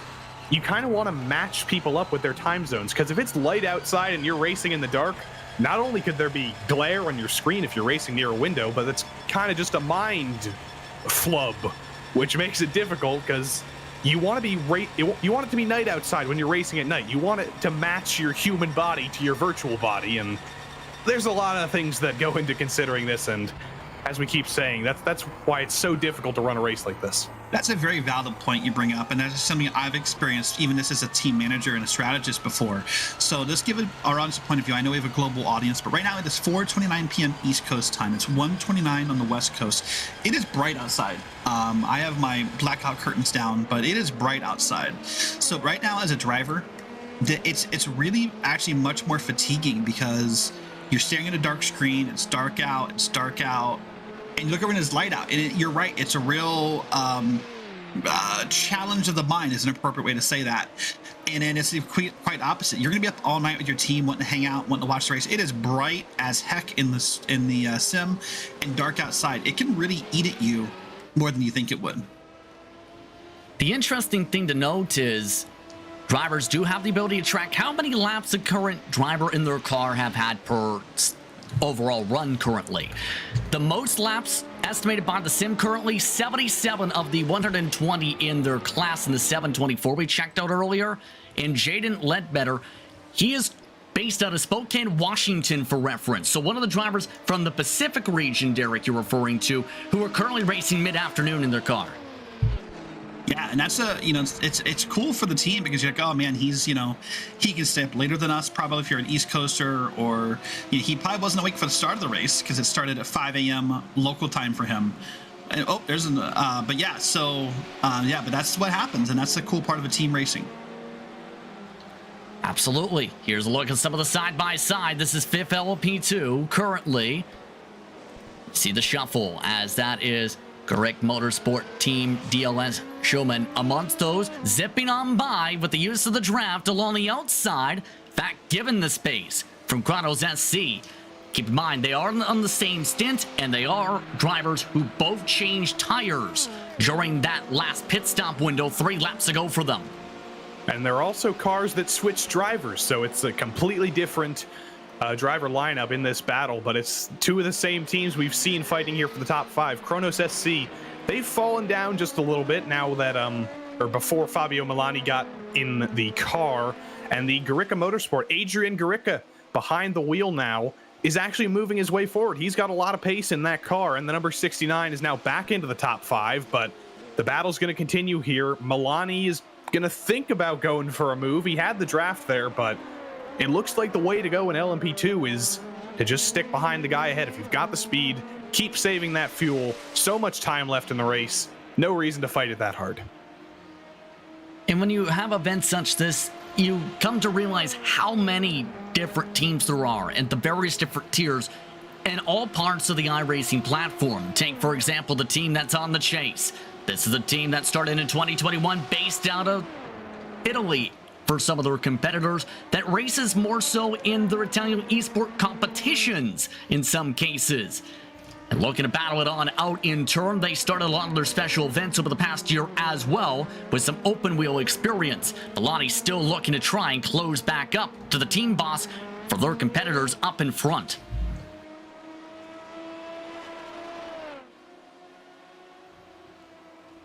Of note, No Livery Racing may have had something happen because they are having a pit stop of more than 1 minute and 10 seconds, and it looks like they may be done. Their drivers are out of the car. Luke Pennington, Mads Grabson, and Pierre Benoit Lemire already amongst those starting to make their way to the exit of the paddock. And I know we hit him earlier. Just watch the replay first. I'll make my point. Let's take a look at the GSRC replay machine, and let's see what happens here. This is moments ago. This is a bit of an off track. Yes. And it involves the 98. Yes, that is something noticed on the edge of the screen, and there's the toe, and they may be done. And it might be towing. I suspect it's more of a toe. I mean, because that did not look like that hard of a hit in it. We'll see. I mean, in these cars, these prototypes, you never quite know, but we'll need to find out. Coming back to your topic, though, about, how cool this is and how the teams are originated and what an experience this is. I mean, we talked about it earlier. Tony Kanaan is involved in esports, involved in iRacing, and involved in SimRacing. You have teams who are put together as friends just to have fun or whatever, and you get to rub elbows with Tony Kanaan, either by racing against him or his team, or maybe racing on his team. This is such a cool experience for everyone, and it's something that I hope people never lose sight of the privilege we get when we do this stuff. Yeah, it's the type of platform you get to battle as competitors, as friends, or as rivals. You never know who you may end up making contact with and end up having door-to-door contact with every race for 2 years after. Just hypothetical. You never know when it comes to the platform, indeed. I'm a nice guy. I don't have rivals. Well, let's take a look at the battles and those who are looking to try and sort things out in some of the traffic. See down the most end straight just how dark it is, and this is always a picturesque shot here. You see just how dark it is once you get out of the headlights. Massive day and night, pun not intended. Yeah, we've basically lost all visibility of the cars other than those two bright white circles as we ride on board through basically the fastest part of the track, or the most treacherous part of the track, almost like an oval. There's safer barriers on the outside of the Porsche curves. And then through the forged canes, like I talked about, that asphalt jungle coming up right here, especially in the dark. It's going to be hard to find your braking point. Make sure you don't overstep the limit. There's some very helpful blue paint on the outside there.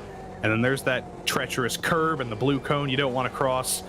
And this is so difficult. It's so slow. The final corner of the track, it's like that whole section, it starts so fast and it just slows down and down and down and down. But Vessel Knoll took care of it very, very nicely. He may only be 14th in class right now, but plenty of time to go and plenty more racing to go for that driver.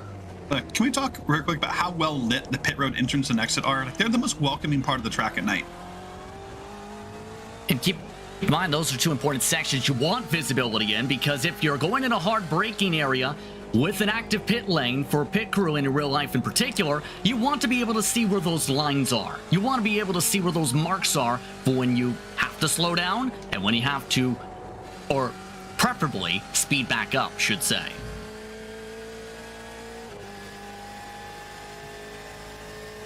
Looking down. Oh, sorry, go ahead. Was it, I think, going to the same spot you were looking towards, Joey, because the battle for 11th has Blue Chew White in it. The Blue Chew White team, another two-car team. Very interesting. I thought there was only one. I thought it was only the 90 of Ripple Motorsports Red, but no, Blue Chew America's Jordan Lacey and Clifton Naranjo. It's a two-driver LMP2 team, and they're currently in 11th right now. Lacey's trying to chase down Jack Savage for that last spot in the top 10 for WR Esports, but behind Lacey, that's going to make sure he can't be looking too far ahead, because the number 49, Arvensis Racing Blue, Falco Verkamp, behind the wheel. It's only half a second.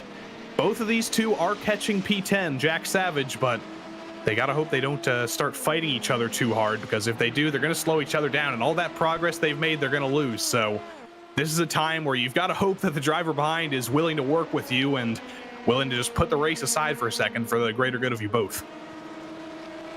Falco looking to try and find a way to chew on forward into that gap indeed amongst this. Right now, the separation from the last time, 2 seconds slower with Arbengenis with that off track we referred to. They do have a pit stop up the road that may cycle them around in front of them for now from SRC Movato's junior program. Up the track, Jordan Lacey is somebody I think we've seen a little bit before, Derek, in the past. It is a familiar name in some of the circles in the league scene for road course racing. Yeah, it is a familiar name, and now he gets a chance to race really hard for this Blue Chew team and see if they can bring home a great performance here. Their partner team, Blue Chew Blue, went out early in the race, so I believe they are the only Blue Chew team left in Sport 1. It's a very intriguing team. It's a very intriguing looking car. And it's somebody who's looking to now navigate a big amount of traffic. That's historic racing team all over the place. My goodness, Brian LaRue. Brian LaRue was definitely struggling down the hill there. Well done to him for catching that car, but that definitely slowed down the battle just a little bit. The pace of Jordan Lacey, he was actually catching. Now the driver in the back of the top 10 is Thibaut Warney, who was 2.5 seconds ahead of Falco Verkamp, but now it's 3.5 seconds, so that gap has grown, and Jordan Lacey has a lot more work to do. But now there's a bigger gap back to Falco. It's now 1.2 seconds, so maybe he can get his head down a little bit more, focus forward, and continue to bring down that gap, because it's going to be a heck of a battle. There's almost 5 cars within 5 seconds here. So it could be a heck of a battle for P9. And that battle we're referring to with SRC Movado Jr., they did come out behind WR Esports. Apparently, however, though, they are up the road by just about a few seconds. So they are closing in to possibly make this a 4-car battle for 9th in class. The tough thing is traffic to deal with. Tom Brown, Indy Autosport Red, a team that we've seen a lot on the oval side in particular, with several different competitors in the league scene, giving space. Then it's clean sailing to try and get up to them by a few seconds. The gap is currently for them. Now, basically, as a driver, this is just when you sit and wait. You try not to stare at the relative, even though you really want to. You want to know if you're catching that battle ahead, and you really want to hope that the drivers ahead of you are going to start fighting with each other so you can catch them more quickly. But right now, the focus for Jordan Lacey is just got to be forward. There's 4 seconds up to Thibaut Warney and Jack Savage in that battle for 9th. So Veerkamp and Lacey, they just got to work together here. They definitely have the pace to catch them, but they got to actually do good with that pace. As well as hope the traffic falls in their favor, because they are gaining with a lot of it coming right in the middle of the corner entries. They have to check up for the traffic in turn, which in turn cost them at least about half a second to about a second in some cases. However, that traffic has the pattern of traffic giveth, traffic taketh away, we've seen. By the way, there also been a swap for second place in the class. Phoenix Racing Esport Green really fell off time-wise as of late. 3 seconds lost the last lap, and Vincent Browning passed by them moments ago, so there are swaps going about. Traffic still being dealt with Blue Chew America's White. That is Ivo Rapet trying to move out of the way. Verkamp forced to check up, loses a lot of ground in the battle for 11th in class. And that is the Glowing Disc and Friends car that we just saw with Ivo Rapant behind the wheel. That was the class leader in GTE, but they're now down to 3rd in class. Precision Racing Esports has gotten by them, and Samir Amiri with that Phoenix Racing red car still leads in GTE. So there's battles for position in both classes, and as usual, they're meeting in the middle, which is making it super difficult for these guys. To the right side of the track, moving to the side, Precision Racing Esports. And the traffic played much so, Derek, into Lacey's hands. Not so much if you are Falco Verkamp, though. Yeah, not so much. And, you know, it's actually, it's one of the harder things about multi-class racing, and something that I think we often don't touch on enough is not just that there's more cars, it's the pace of those cars. It's the speed difference and how fast you close on them, and, you know, how hard it can be if they want to make a last-minute decision to they think they're being helpful and they're moving out of your way when all they're really doing is moving in your way. A lot of factors goes into that as far as how easy it is to pass lap traffic. As the faster class car, all you can hope for is that GTE or that LMP2, if you're an LMP1, just holds its line. Be predictable. Let me around you. I'll navigate it myself. Please don't help me. You are not really helping. Swap going on up the road as well. You see that a bit there. SRC Movado Junior P2 has gotten around WR Esports. And remember that as we talked about the junior team for SRC Movado Corsa, we've seen a lot of talent come from that camp, in particular the past couple years. They have a very strong Spec Miata campaign and groupings. For example, they've been picking up the road course speed. Drivers such as Brandon Hawken in particular, notable in terms of their rise through their platform in their organization over the years, Derek. Yeah, it can be a very notable thing. You know, a lot of teams start somewhere, such as Spec Miatas. They gain some notoriety, and they'll move up, whether it be into maybe IMSA, whether it be into VRS Endurance, whether it be into anything, and they kind of gain notoriety. And that's how your roster grows as a team, is you get some notoriety, get some wins under your belt, and it's a fun process to run a team when you have successful seasons. And be able to, in turn, Joey, develop the talent.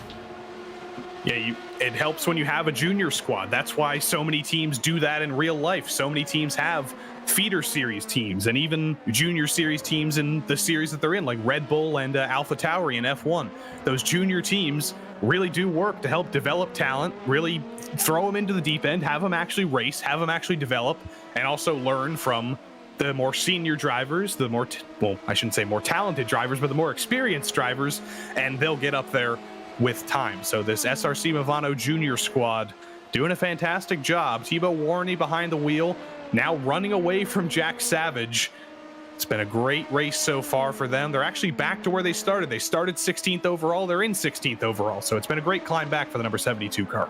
You know, and what you said is so valuable. The most important thing any driver can have, whether it be in iRacing, whether it be in real life, or any facet of racing, go-karts, motorcycles, whatever, is seat time. I say in car, but for not always in cars, but that time behind the wheel is so valuable. You know, luckily for these competitors this week within iRacing, the European Sprint Series was at this track, and so they were able to come in here and get some seat time. And I can tell you, every team manager, myself, or anyone else, that's what we preach, is please go race these cars, be around traffic, get some live racing practice. Typically, you can quickly tell who does and doesn't have that kind of experience by their comfort level around the traffic. And I just want to comment what you just saw on your screen right there. That was big from Jack Savage. There was an off track for Thibaut Warney, and he had to serve a slowdown, and Jack Savage was able to get alongside him as Warney was serving that slowdown, but he didn't pass him, which I think is very interesting, and I think he's very happy to just hang in tow here. He didn't push the issue. He didn't go side by side and slow them both down. He just stayed behind, and he's about a second behind, but they both have lost a minimal amount of time to the car behind. So that was very smart and very mature from Jack Savage. Very intriguing play, too, from Borgney to be able to serve the slowdown. He also had to gas it up, mind you, to be able to try and defend that spot the Frenchman did right before they got single file there. Some of the experience for the junior program coming in as they reach Mach 1 Esports Blue in the traffic. Coming up towards 16 hours and 15 minutes to go. 38 seconds still the gap up front for the LMP1 class for reference. Class difference for LP2, 2 minutes and 19 seconds for now. All while GTE are more prevalent when it comes to Phoenix and the rise ahead. Glowing Disc and friends want to hit on this is falling. They've been zipped along recently by one of the other cars in class, by Precision Racing Esports for second. Something is going up with the Glowing Disc and friends machine. Is this part strategy? No, because Glowing Disc made a tire change last stop. Not only to make a tire change, though, Justin, it is important to note they also made a driver swap. They have Ivo in the car now, and this is his first time in the car, so he's probably just getting comfortable, just trying to get in there. So, you know, this is part of endurance racing sometimes, is you're going to have guys who are fast and a little bit more aggressive. You might have drivers who are not quite at the same pace, but they're a little safer. I love those guys. Those are the guys I feel great about. So we'll see what happens here, but it could just be the driver swap is causing this, but it'll level off probably. The keyword probably, and keep in mind, he's somebody with sizable iRating total for reference, which is not the end-all be-all, keep in mind, contrary to some people's thoughts. But he is also, mind you, trying to keep up with somebody who is on older rubber in the Corvette ahead in Precision Racing Esports, in Troncoso. So I do want to point out, you know, we talk about the anticipation rising and my anticipation rising even. We know earlier in our top split broadcast, we saw at least one safety car. The drivers are now informing each other that the split below us, which is next in our broadcast schedule, has had their first safety car. So you know that these teams, you talked about junior teams, there's a lot of teams like Blue Chew or Indy Autosport who has a lot of teams, or not a lot, but multiple teams, I'll say. They communicate throughout the race. So now they know what's happened in their split. Gosh, when's it going to happen in my split? So that it's really hard to keep a driver calm. So let's talk about that for a second, Joey. How do you do that? Like, as a driver, do you want quiet in your room? Do you want people to be jovial and joking while you're driving? Do you listen to music while you're driving? How do you keep yourself calm in these kind of events as a driver? I think the silence is the answer, Derek. Partly. Yeah, the silence might be the answer. I'm not sure. You know, as a team manager, I want to keep talking to my guys and make sure they're awake, make sure that they are comfortable, that, you know, they know someone's there to support them.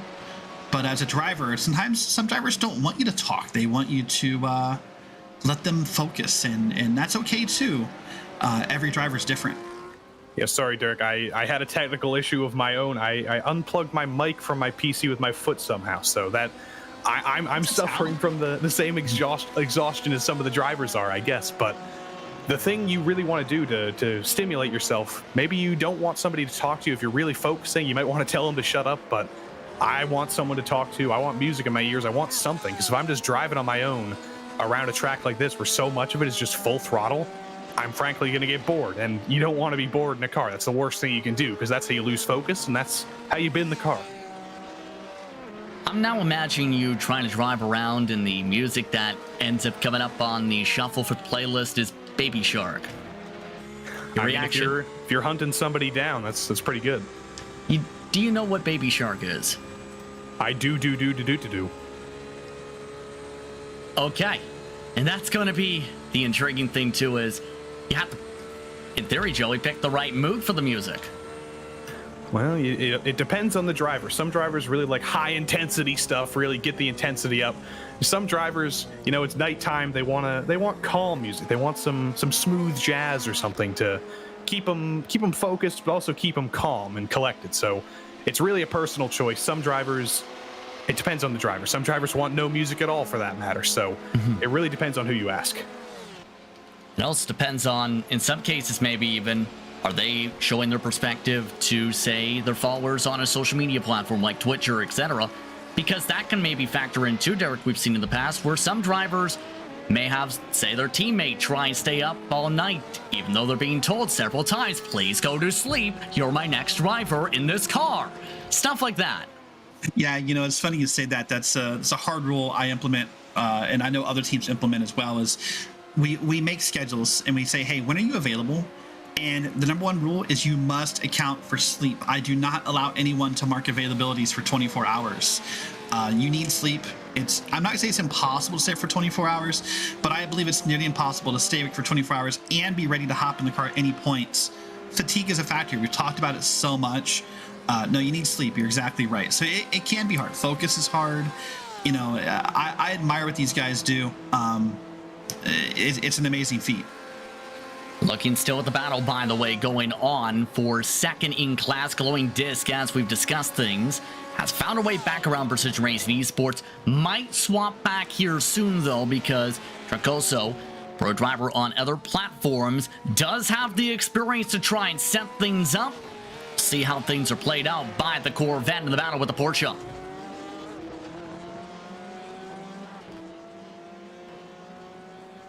And the curious, go ahead. Now you go ahead. I think we might have both the same thought, Joey. We might have the same thought, because it's an interesting development as Glowing Disc Friends is now trying to move their way back forward. They're trying to get back to where they were. They were right with Samir Amiri and Phoenix Racing for so long. They had the lead. It was a two-car tandem, and now it's a two-car tandem separated by 43 seconds. So could this be Ivo Rapont finally turning the switch, finally ramping it up, and finally catching Samir Amiri? Maybe, but it's going to take him quite a few laps. Might take the rest of the stint at minimum, or stints, should say, in the car. Of note, Samsoid, Kenon Esports coming in this time around. Amongst the battles on track is 5th in the LMP2 class. Remember how we talked about Phoenix Racing Esport Green and their performance? Well, despite taking a shorter pit stop, the 28 lost a spot through the pit lane in turn, and through that cycle towards that window to the 23 of Rokanor Racing, despite the orange car for their camp making a driver change during their pit stop as well. 30 seconds for Phoenix Racing Esports. For Mark, he was in the car and out and away in 37 seconds. And that is the difference. Only half a second now between these two cars. Mark Sweethoff and Dustin Herruder. It's a battle for the top 5 now. Or it will be a battle for the top 5 for as long as Pedro Gomez is still out on track. He's got to come down pit road here soon, as do the 3 cars ahead. So this should be the battle for 2nd and 3rd in LMP2. But for the moment, they've got to keep their cars under them, because they don't want to lose that guaranteed 2nd and 3rd they had. And this is all with the heavy traffic including DOR, Rotary Industry Orange moving to the left side of the racetrack, Full Send Racing, who's had a lot of slipping and sliding in this pack as well. And you mentioned the fatigue levels. That is also a critical part in the traffic because as a slower class car, you might end up losing the focus and zone out and then look in your mirror. Oh boy, someone's in my mirror. I'm about to get hit. Guys, that is the 04, the historic racing team. They just got made contact here. Where's this? I'm trying to find it again. Oh, there it is. And it's been a rough stint for Brian LaRue. Had another off track as well. They cut a full chicane. In this case, it was off of Lump 46 off Samsung Canon Esports that sent LaRue all the way into the edge of the tire barrier. And I gotta say that was 100% on Brian there. Ozretskaya is there on the inside, and Brian just turns into Tertre Rouge. So it is a little bit of a send from the LMP1, but she was completely to the inside there. So Brian, again, maybe just lost focus, maybe didn't see her to the inside, and that's what can happen through a corner of a very fast corner like that. So Brian, a little bit of embarrassment, a little bit of damage on the nose, but he's still out there. Probably will bring that car down into the pits here. They've got a pit anyway, so might as well get the damage fixed while you still can. You know the crazy thing when it comes to Rue? Doesn't even look like the nose moved too much, if at all, despite that hit.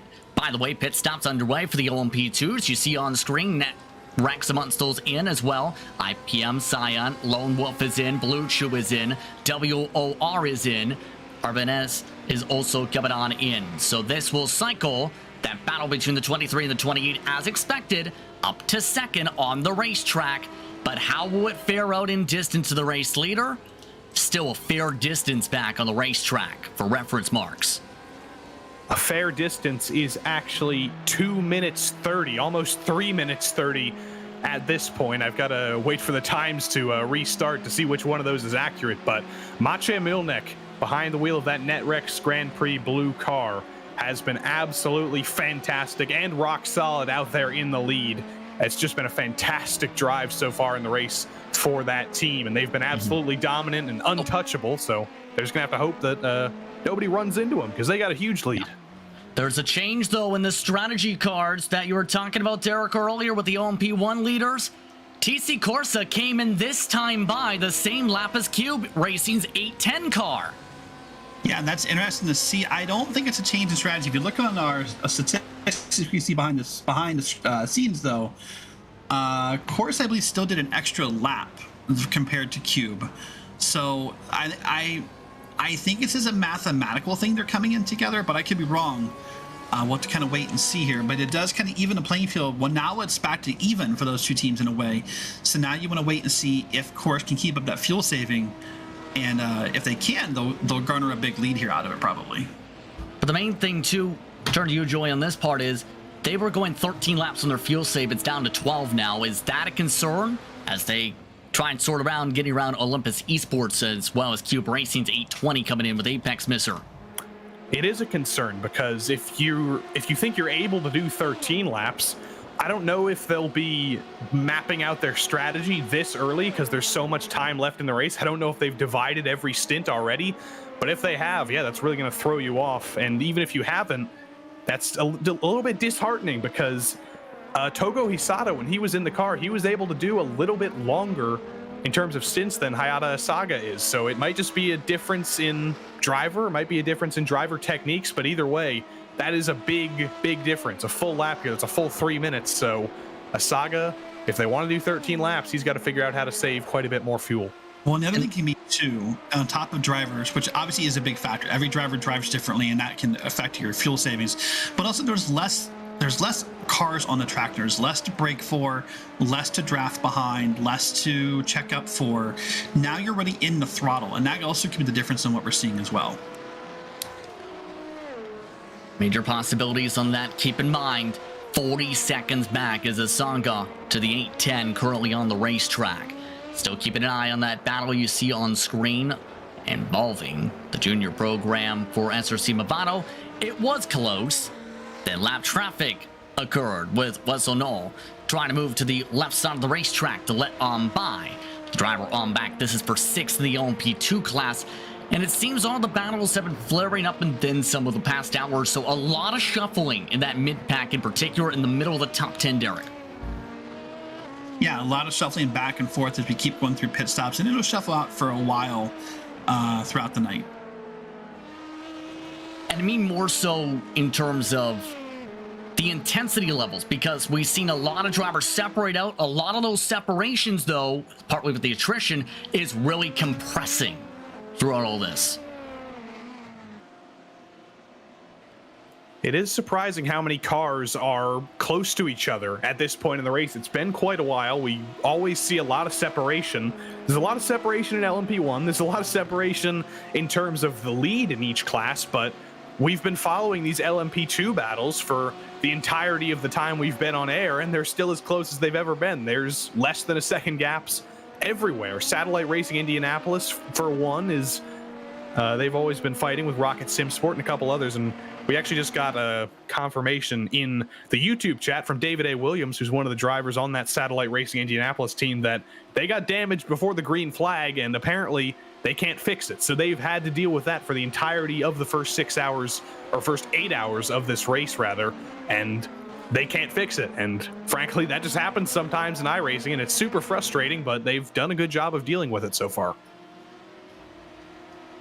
They have indeed, to be able to keep things conditioned and keep things well in that regard for that car, to be able to keep themselves in a solid position to 14th overall in their class. Behind the battle for 12th, that is closing in.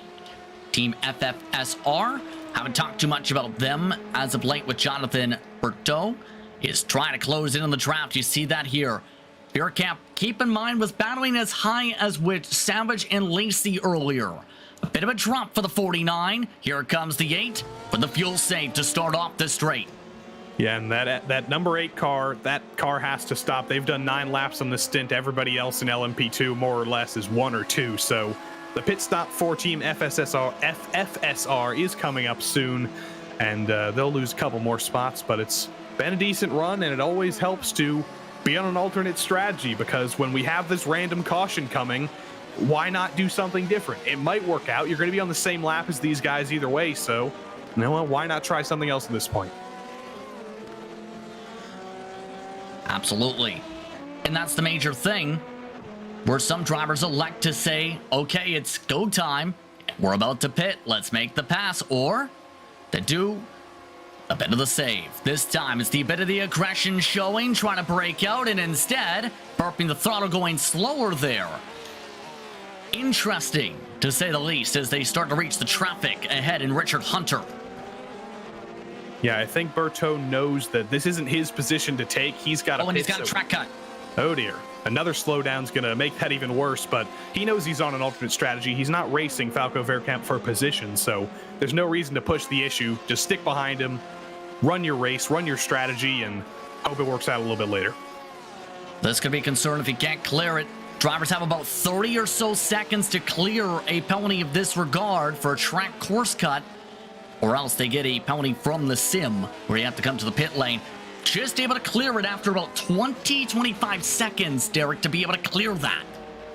Yeah, it's an important thing to do, because, as you said, you will get a black flag for not slowing down, and that black flag is way worse than if you actually just stopped and serve a slowdown. So it's important. It's stressful for your team when they see it pop up. Like, come on, serve it, because you just don't want to risk that black flag being thrown on you.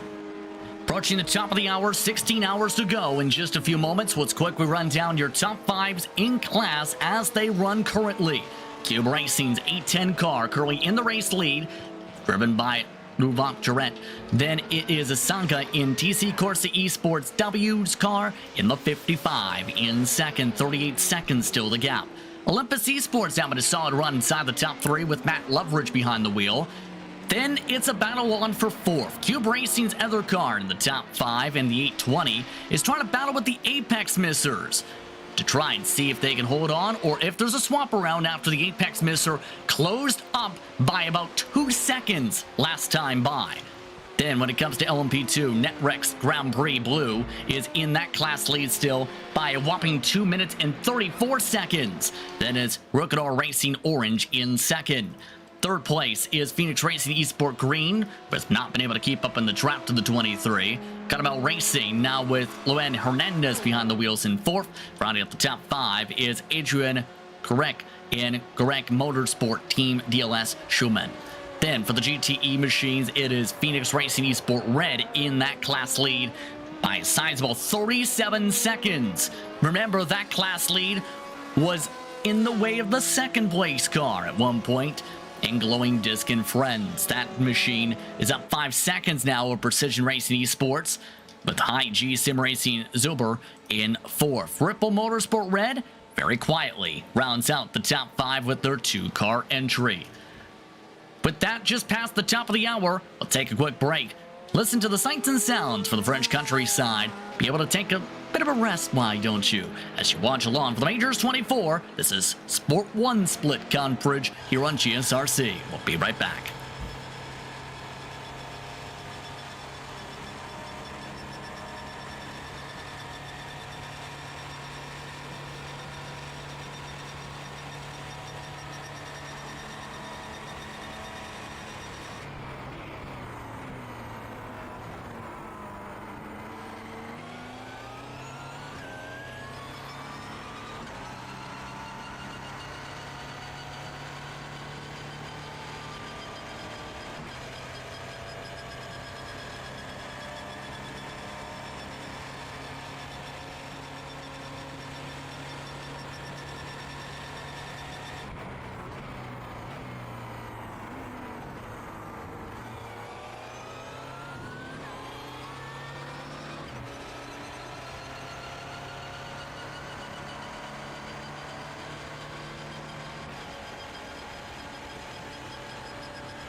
Welcome back to Sport 1 coverage of the Majors 24 here on GSRC. As you have been following along, some of the competitors as they zip around the French countryside.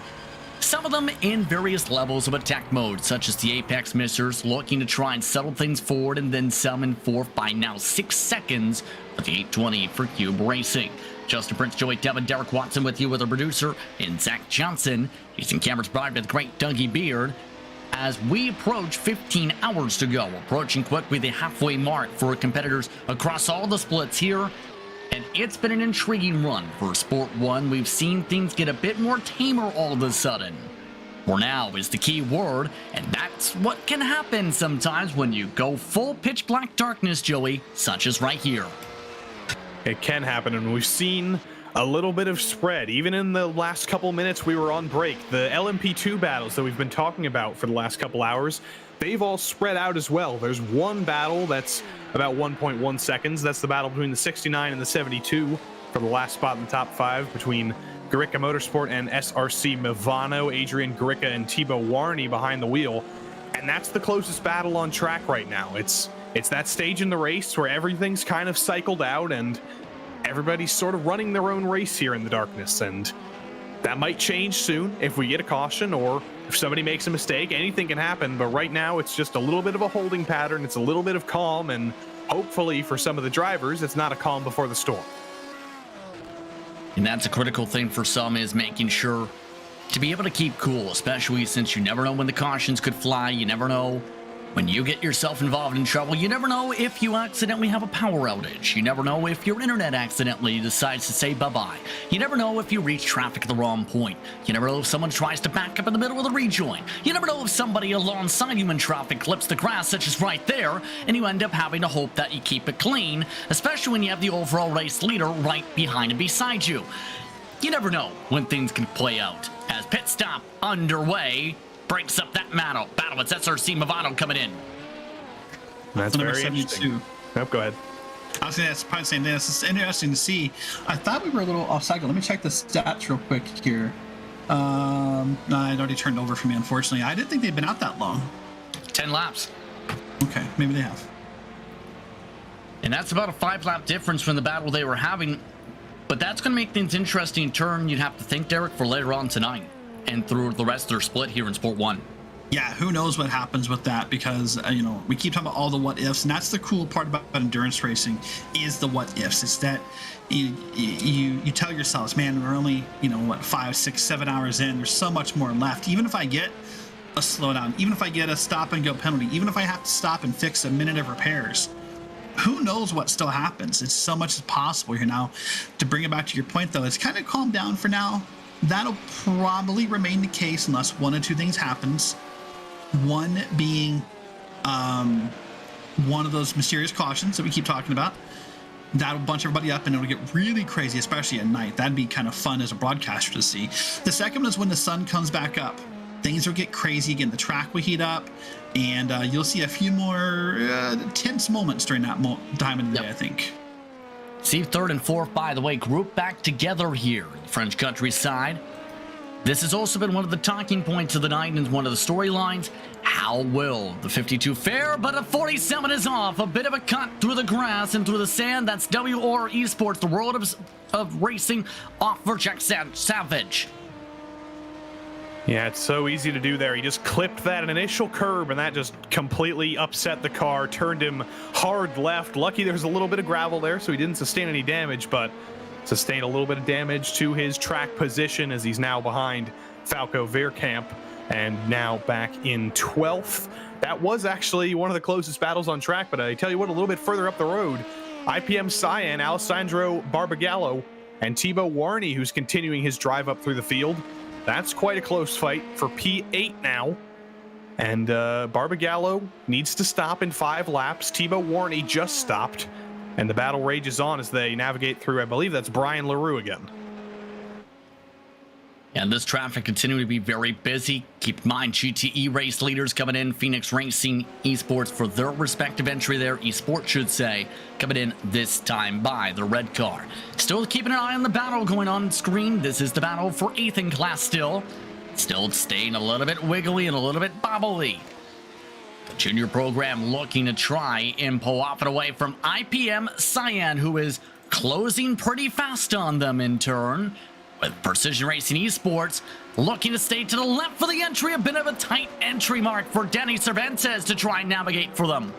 Barbagallo went with a bump draft down the back straight, which was very interesting, but they do navigate through Danny Cervantes. Very familiar name for those who have watched some of the PRL NASCAR series, the Cup series and the Truck series. So Danny Cervantes, very strong on the ovals, but interesting to see him trying a whole different discipline here in the endurance race in the French countryside for that Precision Racing Esports team. But well done by him for getting out of the way, and well done Warney and Barbagallo for navigating through that. Now the question is, will Barbagallo actually go for the move? And I don't think he will, because he's got to stop in 5 laps. Thibaut Warney doesn't have to stop for 10 laps. They're not fighting on the same strategy, so you might as well just try and maximize your speed here and let Warney go. Change for the race lead in GTE with the pit stops. Change going on for IPM Cyan to the right side. Cesar Cimavano gives the space. Here's a look at the battle going on for that class lead, though, in GTE. Glowing Disc, no tires. Tires for Phoenix, new class leader, the 43 of Glowing Disc friends. And also there was a driver change, which was critical for Phoenix Racing. Jan Lucas Vonderbank has gotten behind the wheels. Samir Amiri, who is so strong in the lead of the race, is now taking a break. So this is going to be a very interesting and different development. They're as close as they were before, but before it was a battle between Nils Von Pine and Samir Amiri. Now it's Ivo Rapant and Jan Lucas Vonderbank. Let's see how they stack up against each other. You have to imagine they're pretty equal, considering their teammates with some of those other drivers, but we'll have to see. It'll be interesting majorly, too, how long it takes for Jan to close up for that class lead. It's not a big difference, though. 1.8 seconds. That's not a lot, Derek, to close up on fresh rubber. No, that's not a whole lot of gap at all. 1.8 seconds. It's a difference in oval and road course racing. In oval, that's a lot, but in road course, no, that's not very much to make up. You can do that down the Mulsanne with a good draft. You can have that in no time at all. See some of the traffic navigating around Glowing Disc and friends up the track. Right now, it's still the gap 2 seconds. It all comes down really to the timing in turn for how this plays ahead. RPM Racing, fellow classmate, up the track could make things intriguing. Let's take a look at the battle for the bumps. More bump drafting in turn. And the junior driver for SRC Movado getting a bit of a bump from behind for the corner entry. Man, this still makes me. We've been on the air ourselves, just our team, for a little over 2 hours now, and that move makes me as nervous as it did 2 hours ago, if not more nervous, because now it's nighttime, and now you can't see if you're properly lined up, and now other people may not see you're turned around. Oh my gosh, please! Like if I was a driver, please stop doing that. I agree. I think what Joey said, or maybe it was Justin, I don't recall. What are we getting out of this besides maybe damaging the car a little? I don't know why we're doing it, honestly. Yeah, that's a major thought still, and it's tempting, I will say, I think, Joey, for drivers to think about it. Because, well, if you try and bump, the speed has to go somewhere, right? Some of the cases. But even with cars designed for bump drafting on, say, a super speedway in a stock car, even then, sometimes the bump isn't exactly liked in a couple cases because you bump too hard, you pick up the back tires and spin out the driver in front of you. Yeah, and frankly, it is the best thing Barbagallo can do right now, because he is on an alternate strategy. If he doesn't want to be fighting with Warney, he might as well help him, but that's just gone out the window here, because there goes Barbagallo past Warney, now into the braking zone here into Indianapolis.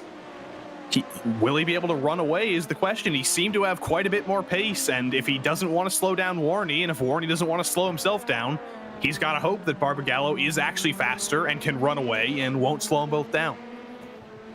Which is the major weighing point, too, of the give and take. How do you decide that give and take factor, Joey, based on your experience as a driver, to know when is it time to fight, when's it time to give a little bit? Well, the time to fight is in approximately 15 hours and 40 minutes, so right now, you've just got to run your own race here. You don't need to be fighting side by side. You don't need to be giving it 110% to make sure you're have 8th place on lock on track. You can let the guy go if you don't want to ruin your own race or ruin his race either. And it looks like Warney didn't fight that too hard, and he is not catching Barbagallo. So Barbagallo should be able to run away here. He's got to come in about 4 or 5 laps time, as do just about everybody else in class in LMP2, and Warney is going to keep on going. He doesn't have to pit for 8 more laps. So it's 2 completely different races. There's no use fighting, and they seem to have figured it out. Seem to indeed. Keep in mind, 98 laps completed this time around. For reference, for the GTE class, LMP1 coming up to 151 complete this time, 139 for the LMP2s. Those looking to keep track at home with their manual scoring devices, including their pens and papers. And the main thing, too, in the planning process, that is you never know how the lap pace could settle out. Some differences in some cases could be a couple seconds in terms of what you may be expecting for that raw pace from the top runners that dictate the official lap count by the end of the night. Yeah, it can dictate that. And that can be, we've said already, it can be dictated by a few different things. It can be dictated by the driver in the car. You know, sometimes teams are comprised of drivers who don't have the same pace. Sometimes you'll see a 1.5 or 2 seconds difference in those drivers. And so sometimes you think, oh my gosh, that team is just gone. Like, we're never going to catch them. We're never going to get there. And then, you know, their 4th driver hops in and he's just not as fast, and you start closing that gap. This can also be dictated by, you know, incidents, by those cautions, can be incident that can be affected by so many things, what I was trying to say. So we'll have to kind of wait and see how many total laps there are. That also plays into the fair share, but we've not talked about that yet. You know, we talked a little bit about how big a team can be, but just so everyone knows at home, there is a number of laps every driver has to turn here.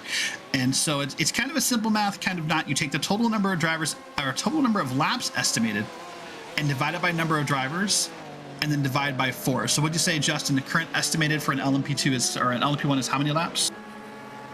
Currently the estimated to go you're referring to? Total the laps, LMP1? Total laps, please. 152 complete this time around, with about 294 estimated next time around. So about, say, around 6, give or take. Yeah, so 446, you divide that by 4. So 111 if you have a 4-driver team. So each driver needs to do 27 laps, a minimum of 27, 28 laps. So you can't bring in a ringer just to do 5 or 6 laps. There are some rules here about how many laps a driver has to turn for your team to be legal and considered, you know, scoreable at the end of the race. Of note, the 52 electing to come in this time by for their scheduled service. You see some of the drivers lined up down the straights. As well, the 43 you're following along with currently in the GTE machines. That's Glowing Disc. Phoenix Racing, interestingly enough, with the driver change and with the different tires, have not closed in. They've lost ground after the change. And it becomes the question, is this the difference of cool tires versus worked-in tires in terms of the temps? I think Vonderbank might have had a little bit of an off on that last lap, because his last lap wasn't counted, so he might have had a slowdown. He might have had an issue somewhere, and that might be where the 4-second gap has come from, because now that I'm looking at it, through the final couple of corners on the track, through the forward chicanes, he's actually brought that gap back down under 4 seconds. So I think there may have just been a mistake on the last lap, and Vonderbank just needs to get the tires back underneath him and focus forward, and he should be able to bring that gap back down. He seems to have the pace. That last lap wasn't too great, except for the latter half of it. So I think we'll need a little bit more time, a little bit bigger of a sample size, and then we'll truly be able to know how this battle's going to go. That's the critical thing with the sample size. You're right on that, Mark. The interesting thing in terms of how this plays out too, Glowing Disc 348 last time by. That's about the average pace the past 5, including pit stop cycling even factored in for Phoenix Racing. So that in turn, and you'd have to think, Derek, is quicker when you take out the pit stop in the past 5 laps. Yeah, it definitely will be quick if you take out the pit stops. So we'll be eager to see what that number comes out to be. I mean, those pit stops are always going to be there, so we'll have to, you know, be intrigued. You don't think it can happen? I know you said, you know, could it be new tires? Could it be cold tires? Could it be the driver? Remember, by this point in the track, we're pretty much at a really well-used track. That means there's a lot of rubber down in the racing groove, and it's kind of hard to see at night, unfortunately. I'd love to show it to you guys in the broadcast, but this is really hard to see with it being so dark. But there's a groove that we can see if you look for it, and where the cars typically drive. If you get outside that groove and try to run a line or try to run a corner, it's not fully comfortable. So that can also play a factor in how this track feels as well. Trouble for lap 46. The 17 car just spun it around. Samsoy Kanani Esports just got back going.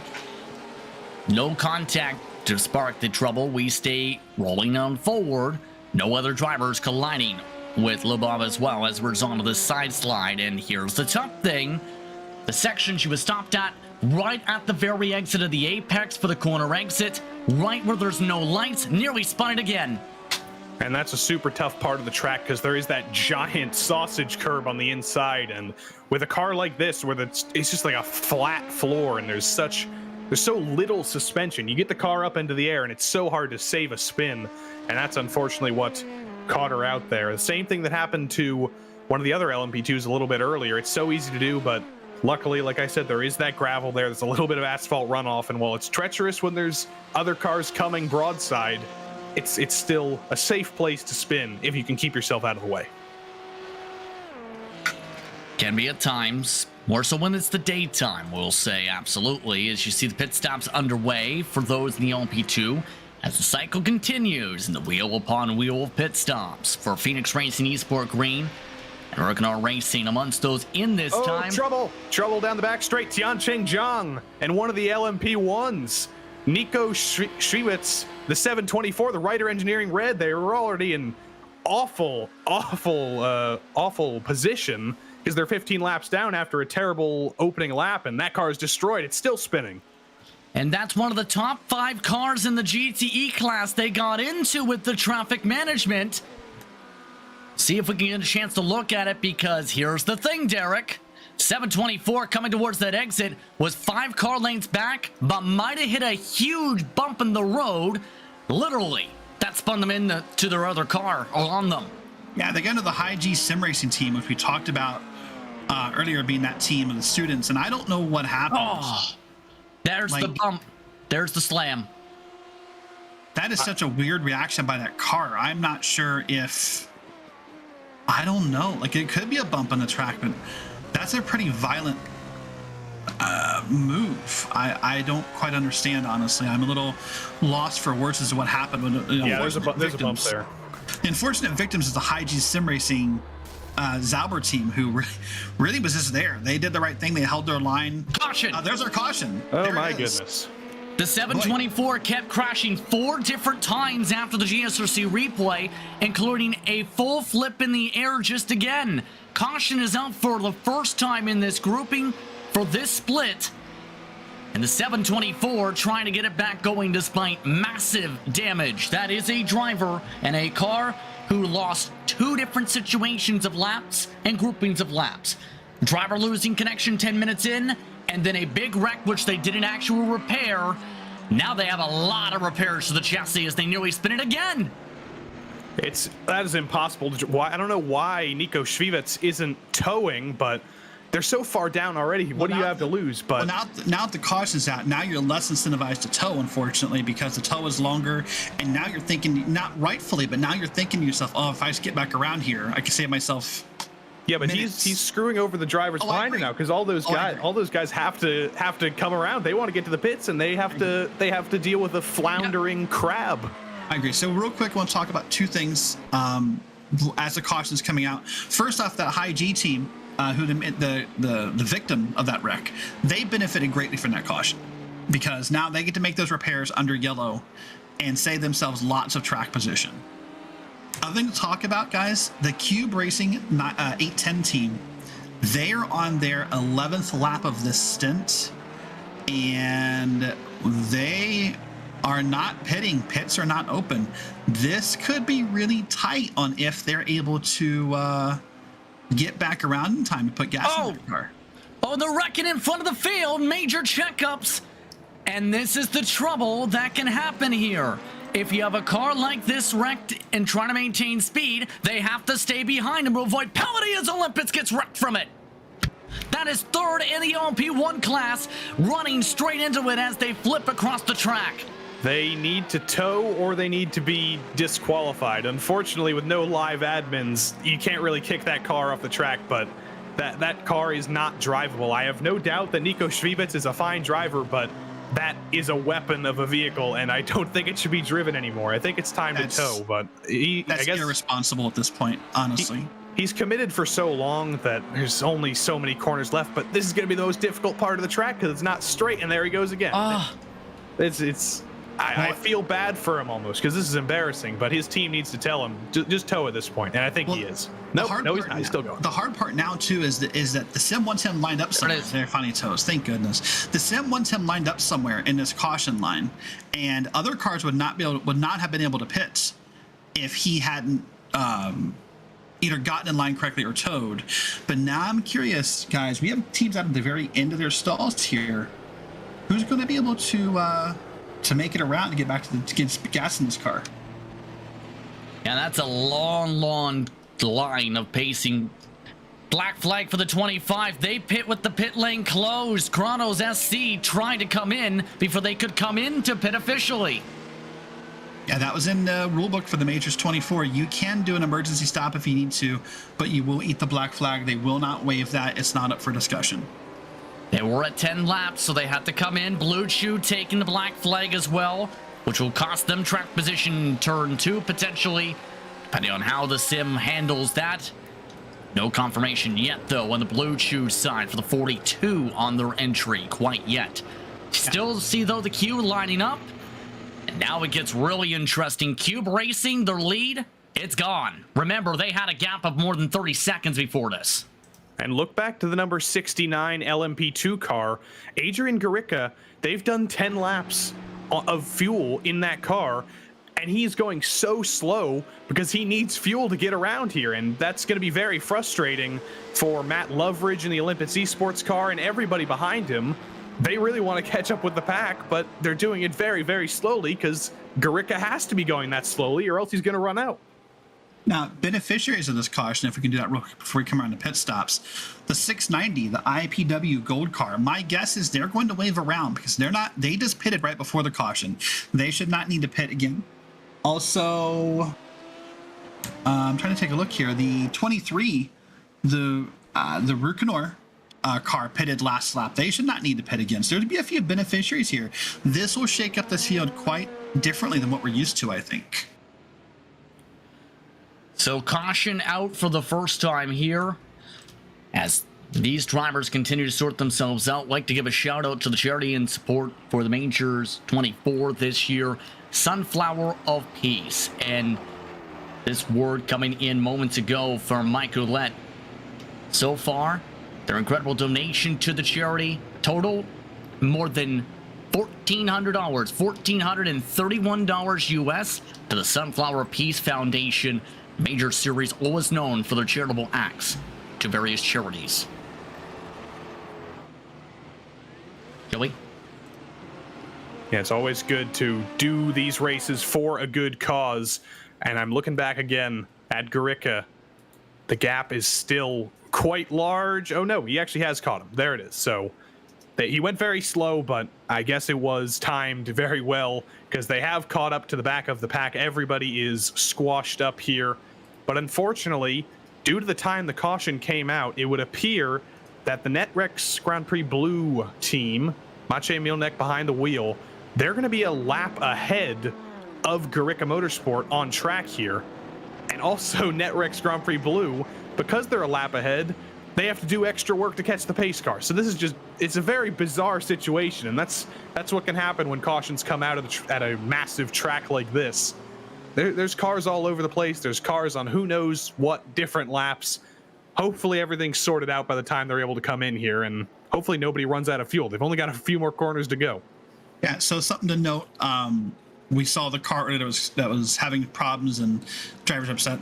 There are live admins. You can file a protest with the admins if you think your car is holding you up or has held up positions for you, and they will resolve it throughout the day. So luckily that car finally towed. Had it not, the teams could have went in and filed a protest, and they might still. Olympus probably has a very valid protest if they want to enforce it. I just don't know what you'd get out of it, honestly. And keep in mind, you mentioned the slower pace from NetRex Grand Prix Blue. 70 miles per hour. They are starting to hit a little bit possibly the edge of the tank as well on the strat. They are coming to 11 laps into their stint, hence why they are trying to run this pace. Problem is, there's a fair bit of drivers wanting to pick up the tempo. Yeah, Milnek, he is catching the pack, so I don't think the drivers have to worry. I think they'll be there. They'll be in the pack, but you can understand the frustration because it's definitely a worry. You want to be packed up behind the pace car. You don't want to be that far behind, but luckily, Milnek, well-timed. He has caught up to the back of the pack, and it looks like everybody will be able to pack up here. Race Control has given a command, though. They need to catch the pack. Race Control just spoke up and said they need to catch the pack. And there are a lot of drivers not yet even at the pack, keep in mind. You have Vierkamp, who is still trying to close on up. You have the driver behind them and Rio Toto trying to close up.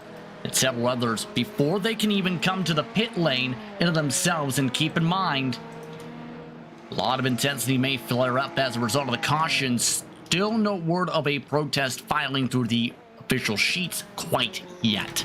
But we will give that word if we do receive said word through that side after craziness occurs right after the caution involving the 724. So just about everybody is within a few seconds of the line except for one.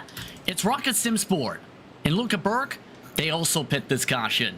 Didn't get a penalty though yet. I'll have to take a look and see, man. If you're Cube Racing right now, you've got to be at the end of your fuel stint. This is your 11th lap on a stint. Obviously, going this pace means you can save a little bit of fuel. You must be nervous. Like you must be begging for pit road to come up. Could they move it forward? Anything. They must be begging for that right now.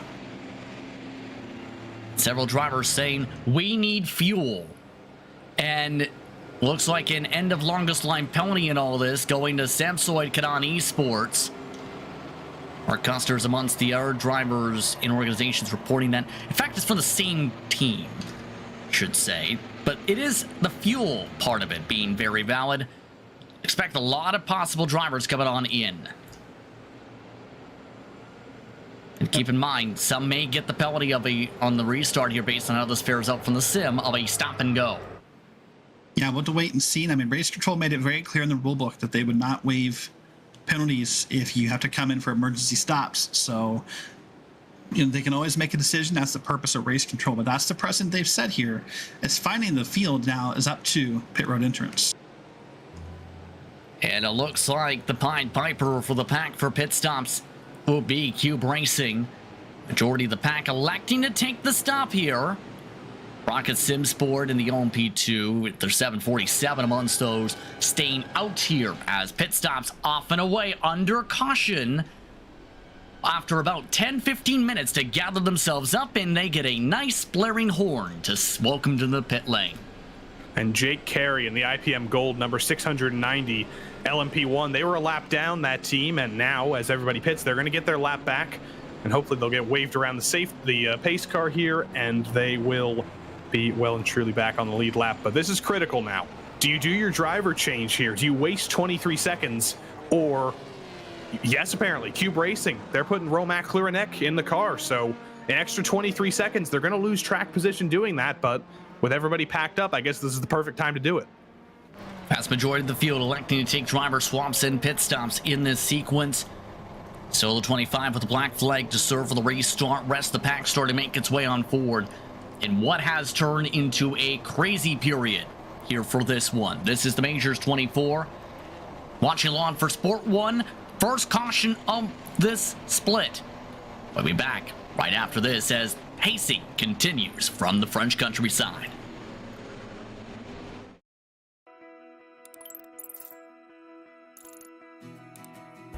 iRacing is a sim racing game that combines a true-to-life racing experience with an online community of virtual racers from all around the globe.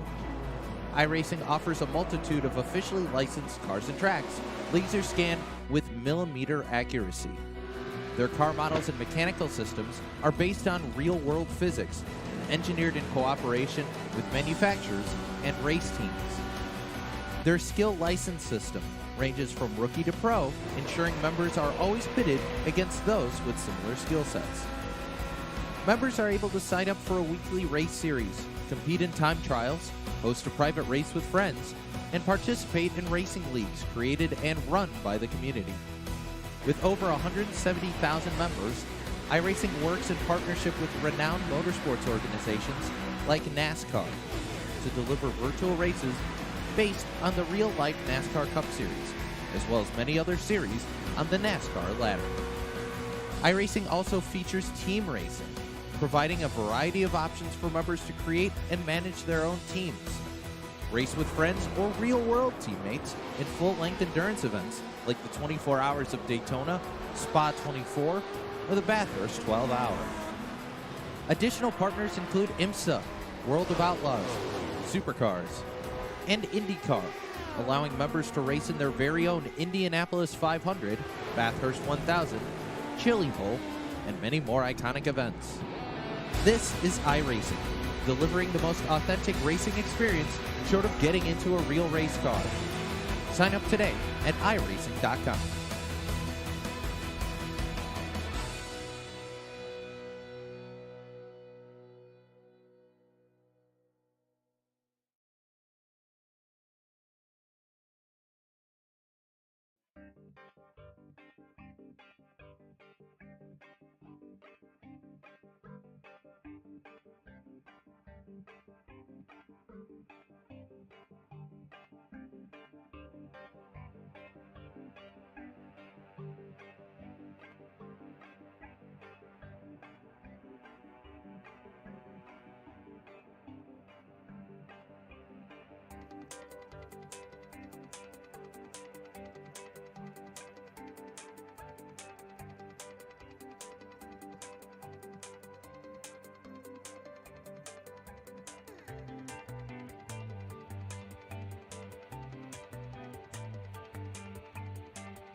Welcome back to the Majors 24. This is Sport 1 coverage here on GSRC. Justin Prince, Joey Devin, Derek Watson with yours, producer Zach Johnson. As the lights are out on top of the iRacing safety car with about 15 hours and 18 minutes left on the clock. Lots to think about, lots to discuss, with the majority of the pack taking pit stops. However, a good portion of the field also pit with the lane closed. And keep in mind, if you get a penalty for entering a closed pit lane, Race Control just confirmed this, Derek, 2 drivers over the radio, that it's a stop and go penalty if you pit with the lane closed for the fuel. Yeah, it's funny. That's what we talked about a couple hours ago, Joey, was, do you risk running these tanks empty because that mysterious caution? And now we know the penalty is pretty steep. It's, there has to be some kind of penalty because you got fuel and it's an advantage on the field in theory. But, man, that's a steep penalty. It is a steep penalty, but if it's any help to the teams, you're not going to lose a lap doing a stop and go. You're just going to lose about a minute, which now that everybody's packed up, you're not going to lose a lap. You'll still be on the same lap as everybody, but you will be a little bit further down than you would have liked. But it's a penalty. It's not the end of the world. And I think a lot of these teams that are getting these penalties, they've been pretty quick, so they should be able to move their way back forward. And plenty of battling is about to happen here. Not just for obvious reasons, but because everyone's bunched together here. You have Cube Racing with TC Corsa Esports W right behind them, for example. Olympus Esports, after their contact, after the caution had waved, they're trying to hold off Apex Misters off the restart, bunched up and close. Go ahead. I want to cut in here. We're maybe getting a different word from Race Control. Sorry, I don't want to cut you off. Sounds like maybe now... Okay, no, Race Control has announced that the end-of-line penalties for these will be enforced. So it'll be end-of-line, not stop and goes. That's what the new rule from Race Control. Okay. And that is clarified from Race Control for this split. And looks like we will go one more time around. No, we will go green here as the pace car decides to take the later entry. Green flag is out, off and away. The control car, IPM gold, but the battles are on for the class leads. All of them bunched back together. Cube Racing trying to pull away from TC Corsa in the heart of the pack. Plenty of others in congestion land. And there is going to be so much traffic to navigate here. It's going to be so difficult as every single class is just spread all over the place. There was no organization. 3 wide. That's TC Corsa getting blocked off by Cube Racing. Romain Klerner trying to go through some of the traffic now as Takami Kayoma tries to move away. Asaga loses all the ground trying to get around it. And they needed to stay way closer, but that was a big mistake from Asaga through the chicane. He's lost a ton of ground to clear a neck, but there's still tons more traffic coming up here. Oh, and there's a huge mess. That's a full track blockage. Major track block as the battle for LMP2 for 4th. Oh. Major car carnage. More cars coming in. Apex Misters drivers into it. Big dodge from the 69. Gargamel Racing stuck on the side of the road still. 2 cars still stuck on the track. Make it 3 as everybody else has gone through. Big to note here. They seem to be moving and be okay, but Cube Racing did make contact. They are your LMP1 leader. They did get contact towards the end of that incident. And that was all cold tires. I just looked back. Hernandez and a bunch of others, they just lost it on cold tires over the hill and seemingly in exactly the same place. And that just led to a complete blockage to LMP2's broadside across the track. TC Corsa jumps up to the class lead and overall race lead from by 2 seconds, by the way. They were able to get through fairly clean as a result of Crazy Corner, or Calamity Corner, or Crazy Calamity Corner, however you want to phrase it, as they get by Danny Coops. By the way, Rex keeping a hold of the LMP2 lead. Oh, wow, Glowing Disc and friends, they're looking to try and see how things play out in the fight now with Phoenix Racing Esport. Look behind in the backdrop, 3, 4 wide in some cases. Chronos SC amongst those, trying to cut through the pack for the entry, heading to the Mustang chicane and corner. Something to be of note here, there were no wave arounds in this caution period, so the teams and drivers who decided to stay out, they started in front of the field. That's part of the calamity we saw, is there was really 3 classes of cars all lined up together, all starting together. And so if you stayed out, now you're hoping, I guess, to stay out in front until the next mysterious caution, if there is one.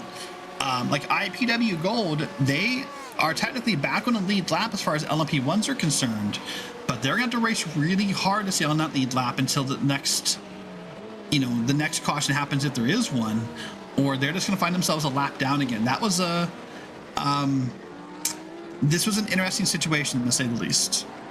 IPM Gold's actually in very good shape because they were literally the first car behind the pace car. So they have a huge gap back to the other LMP1s that started a few seconds back, a few corners back in the Ford chicane. So the gap between the LMP1 leader Asaga and sixth place Jake Carey for IPM Gold is 2 minutes 54. It's a 3-minute 30 lap usually. So they're 40 seconds to the good in terms of losing that lap. So they should be okay, but they do have a lot of ground to make up if they actually want to race for position and not just stay on the lead lap. So they have a good position here to potentially be on the lead lap if they get the time of the caution ride or don't get lapped by the current leaders.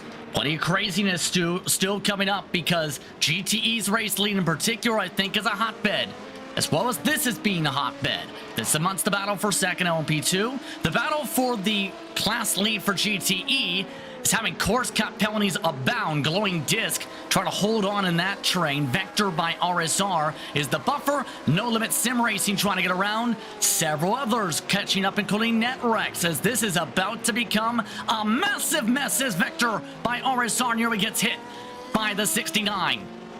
Paul Schmudlock not leaving much room for the LMP2s, but Vonderbank continues to move forward. He has not been the beneficiary of these LMP1s and LMP2s moving forward. The Glowing Disc car has been far more lucky as to where the other cars have caught him. Oh, through Tertre Rouge, you can see the accordion effect there.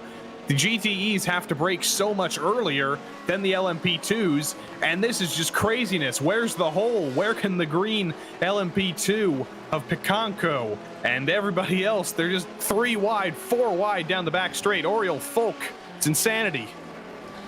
Not sure what was the case with No Limits lifting off. Here comes more traffic. That is Tom Voss. Voss trying to dive to the inside. 3 wide, that's not going to work. Not enough space for 3 cars there. Luckily, there's a little bit of asphalt there to get away with it, but that was Rapont. That was your race leader who got punted off there in the middle of the 3 wide sandwich. Doesn't look like there's much damage. Doesn't look like they lost much time. They actually gained a little bit of time, if anything, but that was going to be terrifying for Ivo Rapont behind the wheel there, and he's going to be hoping that there's no real damage on that car. They still have a decent buffer. They had the slowdown. Of note, Matt Loveridge, after the incident we referred to under the caution, back to the pit lane after 2 laps. They're currently getting some of that damage repaired. Still keeping an eye on the battle going on for GT's lead. A lot of hairy moments behind them, and that has to be nerve-wracking as a driver with how this is going as the snake forms up under the night. Up the road, side by side once more. They try and fare it off to Indianapolis. Up the circuit, that is the battle going on for second LMP2. Sweethoff made the move on Warney there. It was a very good move around the outside, and now he's got to try and run away. This is the battle for second, and that's because the leaders at NetRex, now driving that car, is Mikolai Ponize behind the wheel. He's 3 minutes ahead of these guys, so he's not a full lap ahead, but he is quite a bit ahead, and these guys are going to need another caution now that they're on the same lap to close that gap, or they're going to need a mistake from Ponize, which is going to be difficult considering the drivers of that car seem to be pretty stout. Keep in mind, though, NetRex, for reference, heavy traffic that they're dealing with. Do you see how long the train is just up the road from them? And some of them have nearly gotten into crashes, that traffic ahead of them already, once or twice.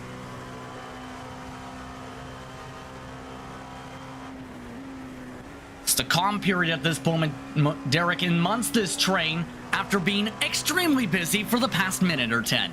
Oh, it's very extremely busy. I mean, you as a driver, look at these guys must be thrilled to have a little bit of moment of calmness. We were talking in the break that caution was going to be crazy. I don't know if we thought we knew how crazy it was going to be compared to what it was, but these guys are definitely happy that that moment is over.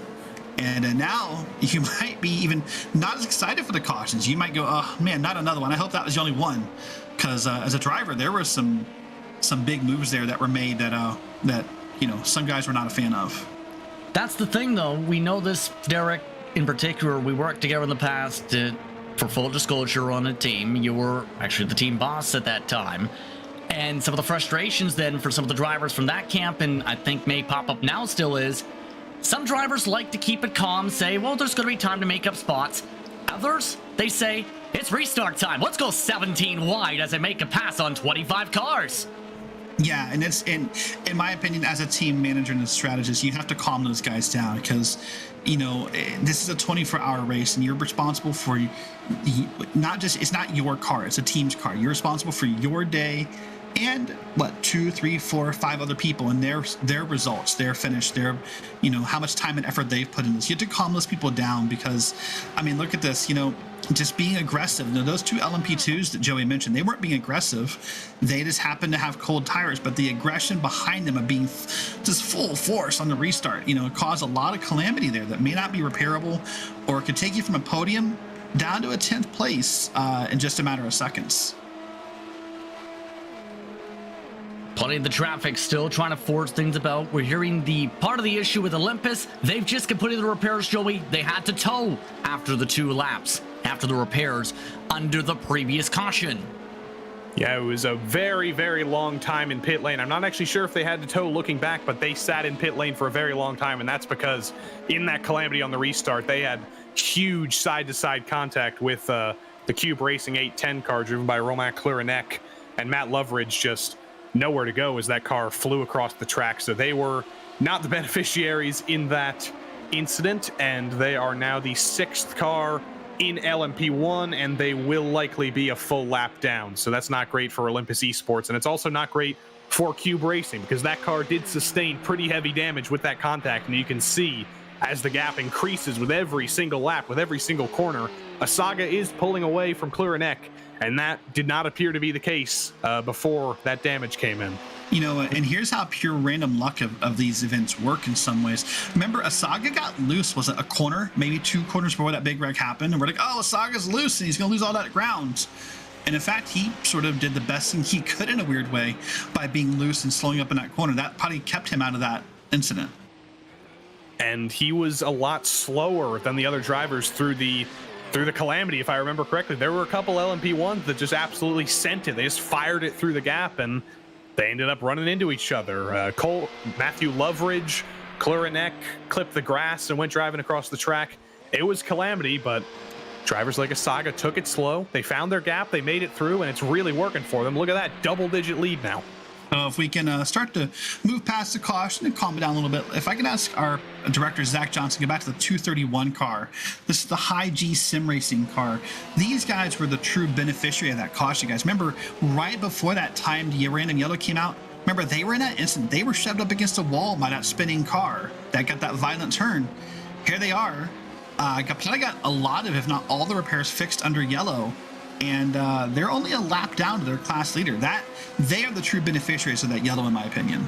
That is remarkable. I just looked at that for the first time. I kind of lost focus on them. They were in the pits for 5 minutes getting repaired, and they're faster than everybody else in the top 4. Zihao Liu, what a job. An unbelievable repair job, first of all, but second, you're right on the timing. Because remember, they were involved in some of the contact with that. Caution comes out 2 minutes later from said craziness on the circuit. And that has been a major, major thing for them to be able to get their positions ahead of some of their competitors in turn. Vector by RSR is still a ways back, in fact, a lap difference. So they have a chance to be as high as 4th. They have a chance to not lose a single ground from getting sandwiched into the wall. Yeah, that's crazy. And to think about how that works out for some teams and how for other teams it's such that caution couldn't have come at a worse time. That's just the luck of racing. A lot of racing is luck. We'll talk about skill.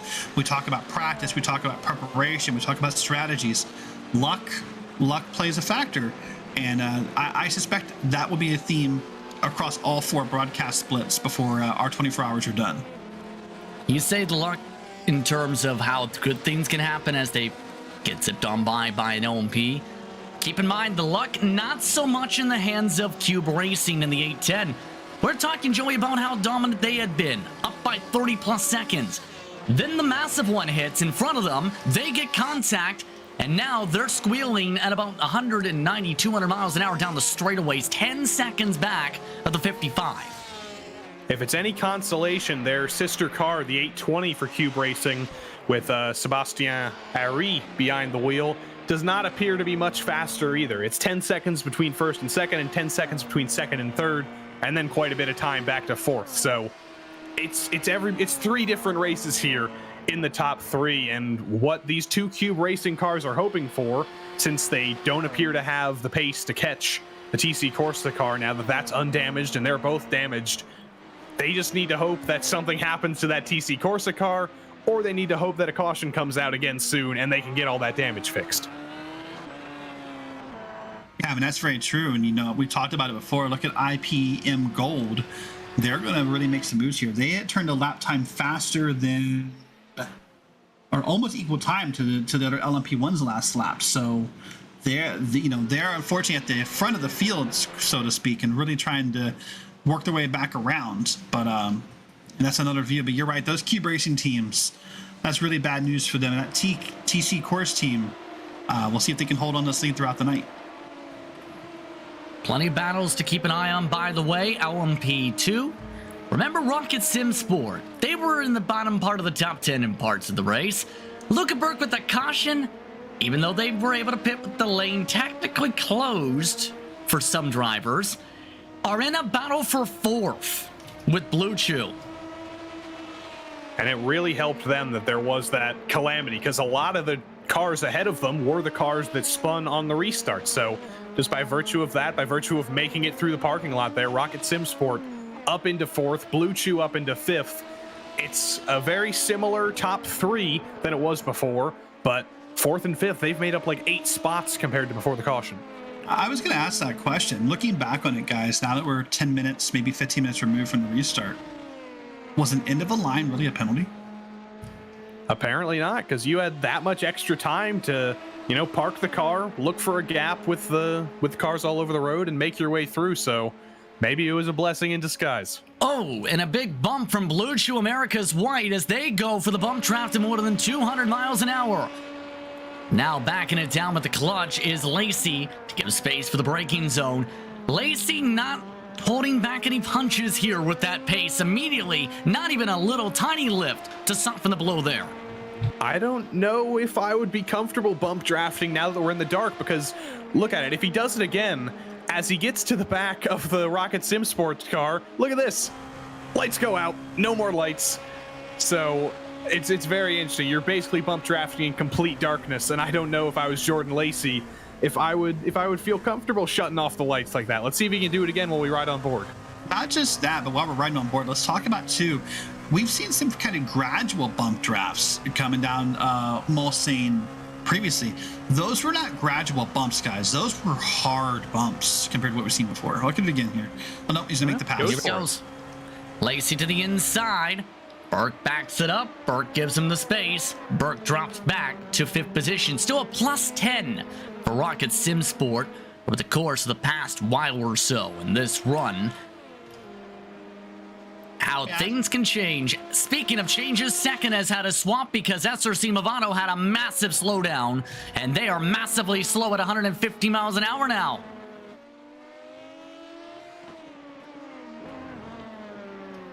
And it's taken them a long while just to be able to get forward. Something going on with SRC Movado Jr. here. I tried to look back. I didn't see them necessarily get a very big slowdown. The Mulsanne was fine. The chicanes were fine. But somehow they have lost an absolute chunk of time to the formerly third-placed car of Rucanoa Racing Orange, and now they're 3 seconds behind. So I don't know what's going on with Thibaut. Oh, I know what's going on. I just saw Thibaut Warney has been... It's been 11 laps since he last pitted, so he must be struggling with fuel. Oh no, how do you lose track of that with a caution in there? Well, that's how you lose track of it is you think that with that caution that you can make more laps. That's exactly how you lose track of it. They're going to come down pit road here, still mostly under power, but that's what you need. You have to start lifting, you have to start coasting. With that caution, you start to think, man, I bet I could I bet I could save 1, 2, 3 more laps. And that's not the only person who can have that problem here. Remember, this is going to really split up this race now. We're going to see teams probably like IPM Gold and others who need to come in before the rest of the field for the rest of the race until that next yellow comes out. So the difference on them on cycle compared to the rest of the pack, about 6 to 8 laps. So in comes SRC Movado Jr. after massive fuel save mode midway through the lap after being as high as second for this stop on the track. Into the lane. Battle was on as well for GTE Machinery. For Torque Freak Racing, David Barraclough, remember that name. He's in the 35, he's raced a long time. He's with Historic Racing as well on track. Still keeping an eye on the fuel cycling for Movado. Their junior program reaching towards the end of their mark. Keep in mind, as we look back on track at some of the OMPs. SRC Movado leaving pit lane now. Looks like this will drop them down to 12th. So that's actually a lot further down than they were before. So this alternate strategy, it's not cycled well for them for the moment, but there's a lot of racing to go and there's a lot more cycling to go around. So we'll see if that pays off for Thibaut Warney and the SRC Movado Junior squad. Back in the GTE class, it's not especially close for the top 3 positions, but you look back to 5th, and it's not Phoenix Racing, but the Phoenix car that's risen from the ashes. Zihao Liu, behind the wheel of the number 231 High-G SimRacing Zaubert car, is catching Jonas Visa at a rate of knots. It's now only 1.5 seconds. This car could be in 4th after being in the wall at 150 miles per hour. That's unbelievable. No, I'm serious. That's unbelievable. Yeah, it is. My guess is for the Movado teams, I keep thinking about it, they must have assumed there was going to be a wave around. Otherwise, why would you risk staying out on that little fuel if you thought you weren't going to be lead lap again? Because now they're not waved around, and they're going to be, as you said, pretty far back in the LMP2 class. They must have thought there was a wave around and that they could benefit more than they did by staying out. That's the only thing I can assume from that team. So you see that battle getting intriguing with some of the traffic with Saga ducking on through. On track, RPM Racing, the next car ahead. There is that battle we were talking about just moments ago with Barraclough and Samuel Ward in Historic Racing Team's car. Right? It's the next cars back, actually, in this train. And part of the historic part, I think, comes into mind the Ford, because it's not a car we usually see these days, Joey. Used in competition, in official, hosted, league, or all the above racing, in most cases. Or in real life, for that matter. It's been phased out by Ford. I think Ben Keating still owns his customer car, and he still will run that at Le Mans, but I don't remember if that's still a thing.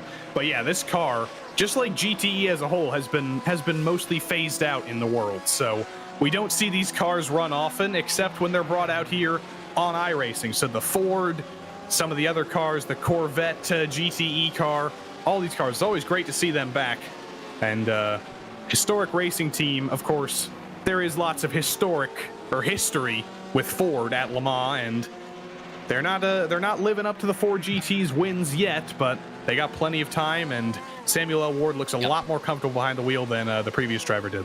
Lots of history indeed in French countryside land here.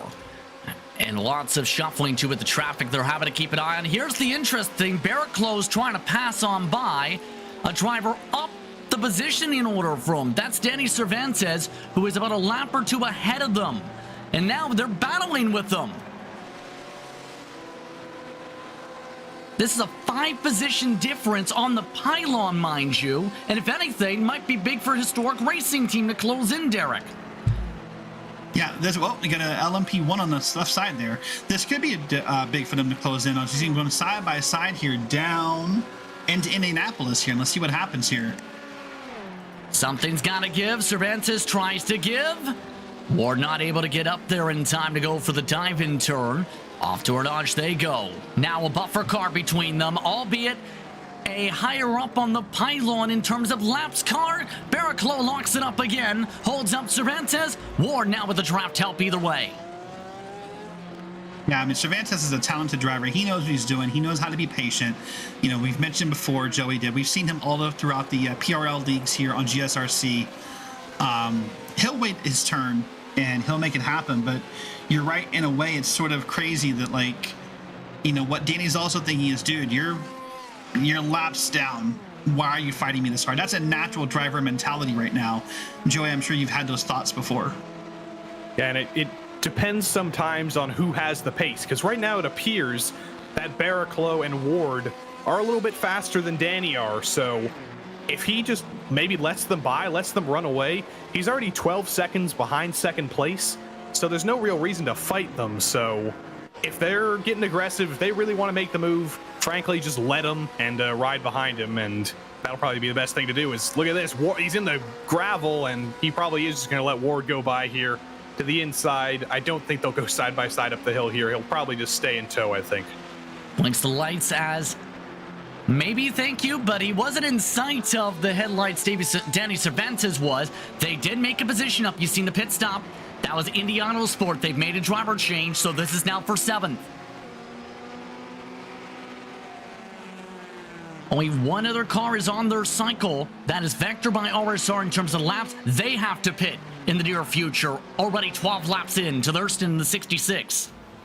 And there should be pit stops for the top 3 in GTE as well. 12, 12, and 14 laps for the top 3. So they should be coming in the very near future.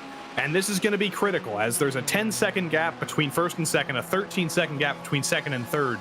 This is when you need to maximize that pit cycle. And maybe you're just happy to stay where you are. Maybe you're just happy to take your full fuel, your full tires, and just keep running your race. But if these teams want track position, this is their time to take it. This is their time to pounce. This is the time to pounce. This is also the time when unfortunately, you can make an easy mistake, because we all think, man, pit road's a great way to make up time. If I just push it, if I eke out that little extra speed on pit road, maybe I can, time on pit road can equate to a lot of track time. But man, you try to eke up pit road time too hard, and you'll get a black flag, and it'll all be for nothing. Of note, the 724 is back on the racetrack as of a few moments ago. Jonas Weber is in that car. Give them credit for keep going, but we've seen how crazy things got the last time we've seen that car. Well, we've seen repairs work, so 36 minutes, that should be plenty of time to make that car drive normally, but hopefully he's learned from what his teammate did. He hit that bump on the back straight, which is, it's understandable to not know that that bump is there, because you don't really run there in practice. You wouldn't know that the bump is there until it's too late and you send your car down there. But Jonas Weber has learned the hard way from his teammate that you don't go to that bump down there, and he's just going to try and stay out of trouble here. That was their 3rd incident of the day. They're 23 laps down, but they're going to keep on trucking. Looking to do so indeed currently. Keep in mind, that was among some of the protests we were talking about earlier. Olympus filed at least 3 of them from that one caution period alone, including an appeal of a previous penalty. So a lot happened in terms of that discussion, in terms of that situation. Most of those left without decisions on the sheet, though. We will have to know. Something to note, sorry, just for cutting off, is that you can file as many protests as you want. You get 1 appeal for the 24 hours. So they say in the rule book, make your appeal good, and it better be worth it, because if something else happens to that team and they want to appeal it, they've used their appeal. So, yeah, we'll have to wait and see what happens. Here's the thing, the appeal they had was for the contact in the split earlier with the pole sitter. Not with the wreck under caution, with the German SimRacing.de number 7. That's where they used the appeal for reference. Meanwhile, looking at the 17, it's been an adventure for this car, it seems, the past hour. How about a near contact with Luca Berg? Elliot Hellier now behind the wheel of that car, and Luca Burke is a lap ahead of this car, so fairly straightforward there. Elliot Hellier isn't going to cause too much trouble there, and this car was on the lead lap at one point, but after, I believe, a spin on the restart and a little bit of extra trouble, It's not been the best second half of the race, or second half of the stint for the number 17, or for Elliott Hellier for that matter, but they're 15th in class. They're only 1 lap behind just about everybody else, 2 laps behind the leader, as basically everyone is. A lot of time left in the race. I keep saying that, but it's unbelievably true. There's 17 hours left in this race, 15 hours in this race now. Things can happen, things can change, and even if you are 2 laps down, you can't give up.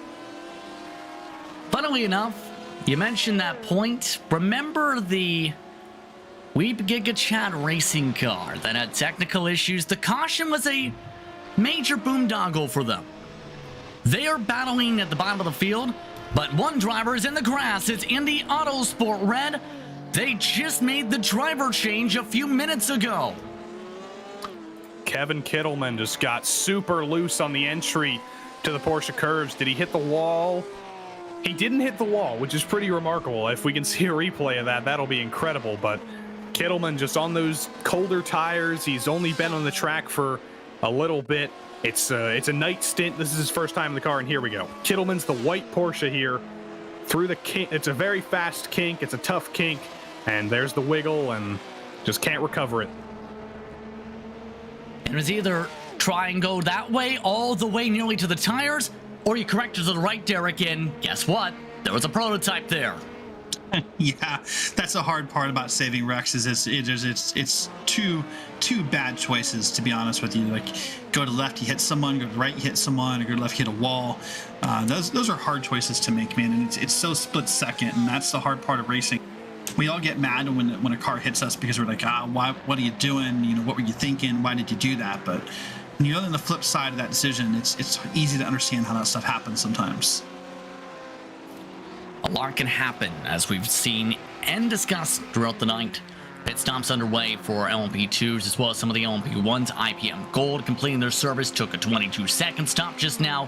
Dustin Roeder for Phoenix Racing Esport in the LMP2 class is currently taking the service as well. Here's a look at the GTE fight we were discussing earlier. Still historic racing team trying to keep up with Barrichello. Another mistake through the sand trap. But it hasn't slowed him down too much. It's still only half a second. The battle between the Ford GT and the Ferrari. Barrichello seems to be a little bit slower in a straight line here in this Ford versus Ferrari battle. But as they approach Indianapolis and Arnage here, let's see. He's close, but he's not going to be close enough to go for a move in the braking zone yet. And he's tried to set this up a few times. Samuel Ward has not been opened up yet, though. 9 laps into their stint this time around for reference. Approaching 14 hours and 45 minutes to go on the clock this time around as well. And you see that difference too. There is a bit of wing damage on the right end of the rear wing for Barrichello. That's where a lot of the struggles I've noticed have been, Derek. Especially then. There's the little crinkle. Usually, drivers don't panic. Here's the thing. Those exits to the right-handers have been where a lot of those mistakes have been this stint for Barrichello. Yeah, I mean, that's a valid point. And typically as drivers, we try not to think about it. You just try to let it go. And if the car feels okay, it feels okay. And you have to kind of just get it out of your head. You know, there was a point made in the earlier broadcast between DJ Clark and I think Samuel when DJ said, you know, what do you think about the driver? And Samuel said, you think about what's in your mind, and the more you try not to think about it, the more it's there, the more you think about it. If I said, don't think about dogs, you start picturing dogs in your head. That's just how this works. And so the best thing you can do is not talk about it with your driver. Don't remind him there's that damage. Just move on and try not to talk about it because it'll frustrate you more, and you just have to hope the car is okay afterwards. Wait, you imagine dogs in your head in that case? Well, it was an example given. You had to be there. It was you had to be there kind of moment. Pit stops underway for LMP2s, even more so. Blue Chew, Rocket, correct, as well as Avanessis amongst those in. Also with them, Samsoid Kanan, Gazax, Team FFSR, Weeb Giga Chat Racing. It's a pit party. And then some, as Olympus also returns back in after their struggles. And now we look back to that SRC Movano Junior car. They are off strategy here. They're on a different strategy. They're going to cycle forward here. We'll have to see, can they cycle forward to second or third where they were? or have they lost time on this strategy overall? They're coming through the final 4 chicane right now onto the front straight, and up ahead I can see Pedro Picanco has not yet left the pits for Garica. I think this will be second place on track for SRC Movano. Yes, it will, by a big margin, so they might be off strategy, but this strategy might be working for them overall. That's a big thing. Main thing that matters is how they line up at the checker flag, right? The race off the pit lane. For reference, Rocket Simsport was the first one off, albeit in a side-by-side. Cube Racing's 820 also boxed in. Samsung lap traffic came out next, but then it was Correct Motorsport Team DLS Schumann in the position order who came out in terms of those battling amongst the lead lap. Cube Racing's 810, Olympus Esports amongst those in or still in, respectively, as well. Blue Chew is having a very lengthy stop. They are now upwards of 1 minute and 30 seconds into the lane, in fact. I wonder, are they choosing to fix damage from that earlier caution? Yeah, speaking of lengthy stops, Olympus Esports is doing the exact same thing. They're now up to 1 minute 45. I was trying to go backwards in their last lap, see if I could find something. I'm not sure. I don't see any penalties leveled against them, so I'm not sure what they're doing, but they are in there for a long time on this pit stop as well. No driver in the car yet. Off and away goes Blue Chew. Clifton Naranjo is the driver now, and it seemed they were having a bit of trouble rolling through out of that pit lane with the driver change there for a minute. Well, this is another 2-car team. We're reminded now there's only 2 drivers on that number 42 team. It's Lacey and Naranjo. So Naranjo coming in for his night stint. We'll see if Lacey will get back in the car in the final couple of hours, probably, I would assume. But it's going to be a long run here for Naranjo. 9.2 seconds behind 12th place now. They had such a good run going, but just after sitting in the pits for that long, I suppose fixing damage, they've lost a lot of ground. But as we've seen, you can make that ground up pretty quickly if there's a caution, if something happens ahead of you. So I wouldn't lose hope if I was them, but it's always disappointing to lose that much ground. Taking a look now at the battle going on for 6th in LMP2. Chronos after the black flag earlier. Covering fairly nicely, in fact. That's Tom Voss that they've zipped on by in the past few moments in the 49 machine. They gained 3 seconds last time around on that 49 machine, for reference. But the draft is now in Tom's hands. And Kronos hasn't pitted for 8 laps, so they need to pit here soon. This isn't a battle for position necessarily. They're on the same strategy, but Voss does not appear to have the benefit over Fabio Milani here. So the best thing he can do right now that he knows that they're not in the same strategy, he knows that Milani is faster, just needs to ride in the toe here. Get pulled forward as much as you can on the straights, try and follow him as best as you can through the corners, and just hope that he'll start pulling you forward just a little bit. You're on the same strategy as the guys who are fighting for the podium, and this could be your ticket to move forward into that battle. And a lot of tickets at this point. Drivers are, I think, desperate to get at this point in some cases, because you never know when those tickets will be distributed. You never know when those tickets will become collected, and you never know when all the tickets at the same time light on fire. Pit stop time to end that point. And it's a saga amongst those in. Harry is also in. That was the battle for LMP1 before the craziness off the restart. 21 seconds the difference entering the lane.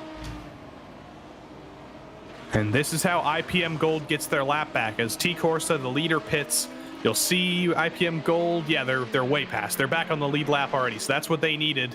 But coming out of the pits, Ari is still in the pits, losing time. The 810 of Romac Clarinet, and there's trouble in the final corner. I didn't see who that was, but there was 22. a spun car. It was Oriole Folk. No Limit Sim Racing. You're right on that, and that was on their own. We stay green for now. Danny Cervantes, the next car behind in turn, watching them pull back away. That was right in front of some of the drivers from Cube Racing, Satellite Racing Indianapolis, also trying to let cars go just up the pack. Pit stop as well for the 25. So a lot of moving parts in these battles currently. It's just a matter of where those pieces fit on in by the checker flag in about 14 hours time in Sport 1. And the Intercube Racing battle is about to get very interesting. The Trouble 820 Historic Racing Team, they've spun it out in the battle for the top 10 in the GTE class. Trying to gather it up as the Ford as well. We stay green as we still keep an eye on some of the prototypes at the other end of the racetrack. But you were saying... Yeah, back to the LMP1 battle for the lead, or battle for second at this point. The damaged Cube Racing car is the 810. They're in second. The undamaged Cube Racing car is the 820. The 820's been slower over the course of the first 10 hours of this race, but now they're faster. They're undamaged. They very obviously have more speed. So once they close up this 4.8 second gap, does the 810 just let them go? I think they're going to have to, because they know their other team car is faster. They know it has less damage. And I think in a couple laps time, when that gap does inevitably close, we should see a switch in position for Cube Racing, and then we'll see if Ari can chase down Hayata Saga. It's going to be a 20-second gap or so, but if you got a faster car, might as well put them up front. And that's the interesting thing. Try to be smart in that regard. Keep in mind when it comes to the equation on that part too, that it was a major difference in terms of speed. Keep in mind the 23 has ran away by a fair bit. Rocket Simsport, though, not out of the woods yet, because Pedro Picano is right behind in the 69, with traffic trying to make their way through, while other traffic's trying to let them go, while passing more lap traffic. You know, just the bandstand of equation of battles. No, nothing, no big deal. Just traffic, just slower cars, you know, just a typical day in France. Yeah, don't you always run on the highway where you're passing a slower car at the same time a faster car is trying to pass you, while a slower car is trying to figure out where to go to let by everybody in that train? It's normal traffic, isn't it? It's normal in Germany, at least, on the border. I was watching an episode of one of Norm Macdonald's old shows last night with David Letterman, and he talked about how he was on the Autobahn in Germany. He was doing 150 in the fast lane, thinking, I'm going faster than I ever have in my life. And then behind him, a Mercedes-Benz comes, going about 180, starts honking at him that he's going too slow. Drives past him, and there's a bunch of kids that just came from church in the back seat. So he's thinking, I'm going 150 and I'm slow. And that's exactly like what it's like in the traffic here. When you're an LMP1 car, you might be going slow, but you're still going 30 miles per hour faster than a GTE car, and it can get frustrating. Yep. So guys, here we are. We find ourselves about 25 minutes left in our coverage of this Sport 1 split, which is the second split of the Majors 24. I'm just curious. We've been at this for about 3.5 hours now. What are your guys' takeaways from this? Joey, as a driver, what is your takeaways from what you've seen so far in these past 3.5 hours? Well, if I was a driver, I probably would have been one of those LMP2 cars that spun on the restart and wrecked half the field. But if I'm not one of those drivers, if I was lucky enough to make it through, first of all, I'm very thankful that my car is undamaged. And second of all, I know that there's still a long race ahead. We've made it past one issue, but that's not going to be the only issue that you're going to have to avoid for the entire race. So I say it so many times, feels like I'm always repeating myself, but it truly is an extremely long race. And there's a lot of time left. Anything can happen. It's pretty remarkable that we've still got 5 cars for the overall lead on the same lap, and it's going to be exciting for the next couple hours. I know for myself, my biggest takeaway was just how crazy that caution was. It was mass chaos, I believe is a nice way to say it. Maybe Justin will have better words for it than I do. But I think that, to me, that caution was not as beneficiary to teams as I thought it would be. I think it was probably worse for a bunch of teams than the beneficiary. Justin, what are your takeaways? Yeah, I was going to say, when it comes to that caution period, a lot of teams had to save fuel under the caution and or pit with the lane closed to be able to make it, because the timing of their strategy window was their lap in terms of where the caution went. So that was where a lot of the bad chances came in. But it was a huge game changer for how the complexion of LMP1 fared. In particular, Asaga was in second before the big crash coming off that restart on that run coming off to the Mulsanne straight.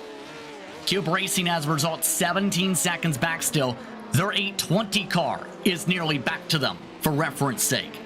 And without that, we might be talking about a completely different story in that class, for example. We might be talking about a much different story in the LP2 class where a majority of the damage was, and in turn, the story that's popped up from GTE quietly in all this, Glowing Disc is in the lead throughout all this, by the way, and they've had the quietest run of a lot of these cars and have a decent buffer for that right now over Phoenix Racing again, after they were back by a significant portion before the caution.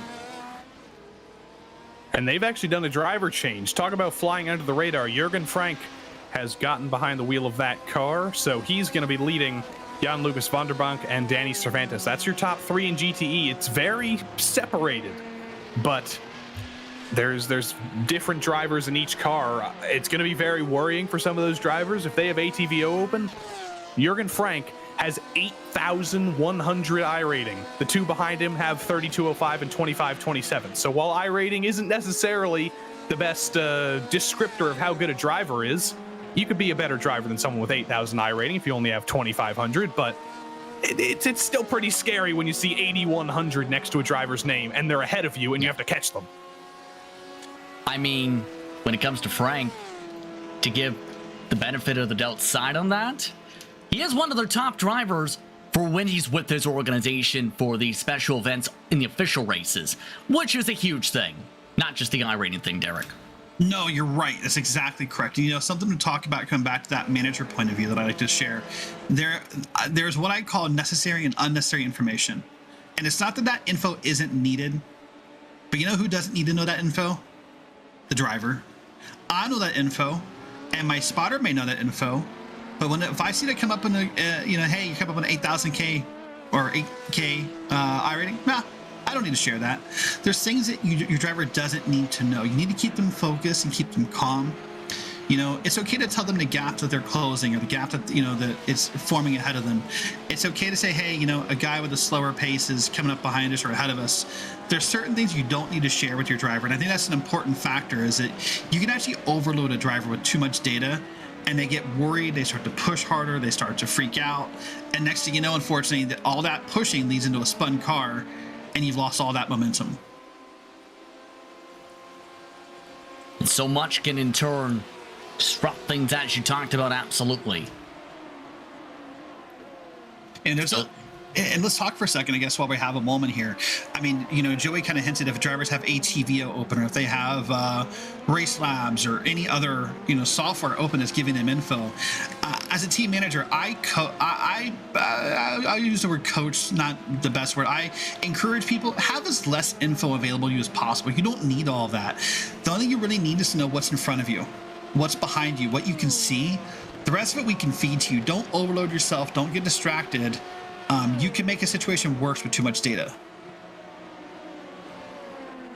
That's absolutely right on that, Mark, and can name a few times at least where if you have somebody shouting, you have to hit this lap right now, you have to hit this time right now, you aren't hitting the blue line, hit the blue line, hit the blue line, hit the blue line, that can drive people crazy. Oh, for sure. And you have to be right even in terms of when you want to feed more information on the cadence and tone as well.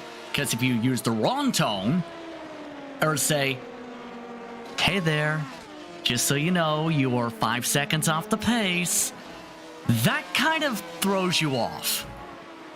Sure. Or you can have the louder version. Yeah, I mean, it's all about how you do it. It's all about what info you give. It's about when you give it, Wait till the driver has a moment to breathe. It's like we're watching, or, we're watching different battles here. Wait till there's a moment to breathe before you do stuff. It's all about timing and awareness, and knowing what a driver needs to know can be very important as a team manager.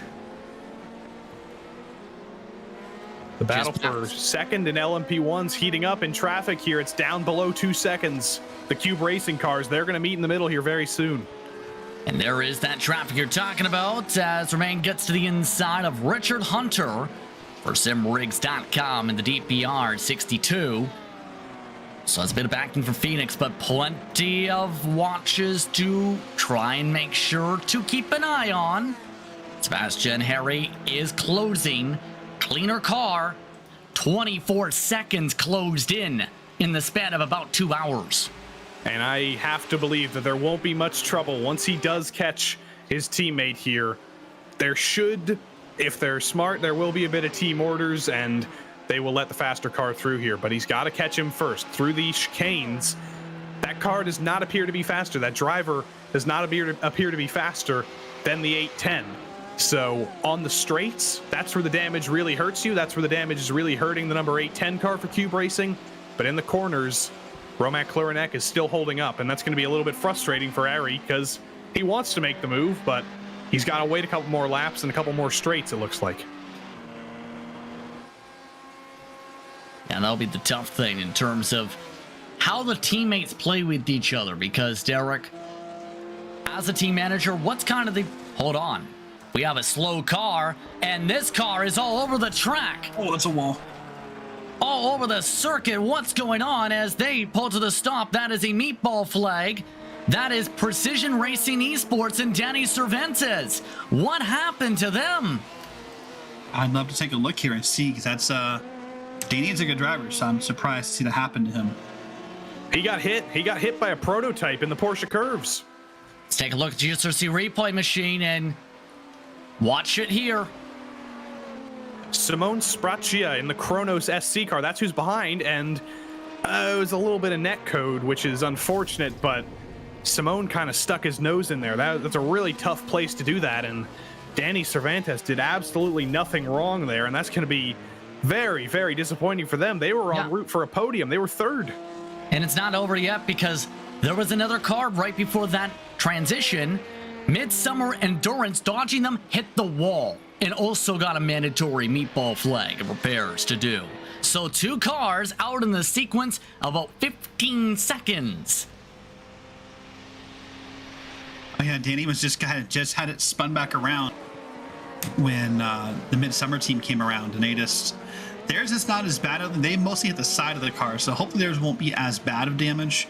But yeah, you're right. They also have a meatball for mandatory repairs as well. The difference in timing, I think, will be that looks like they were able to drive it around versus Danny having to tow. Gonna help them a little bit, but massive hit for them in terms of how they've been running.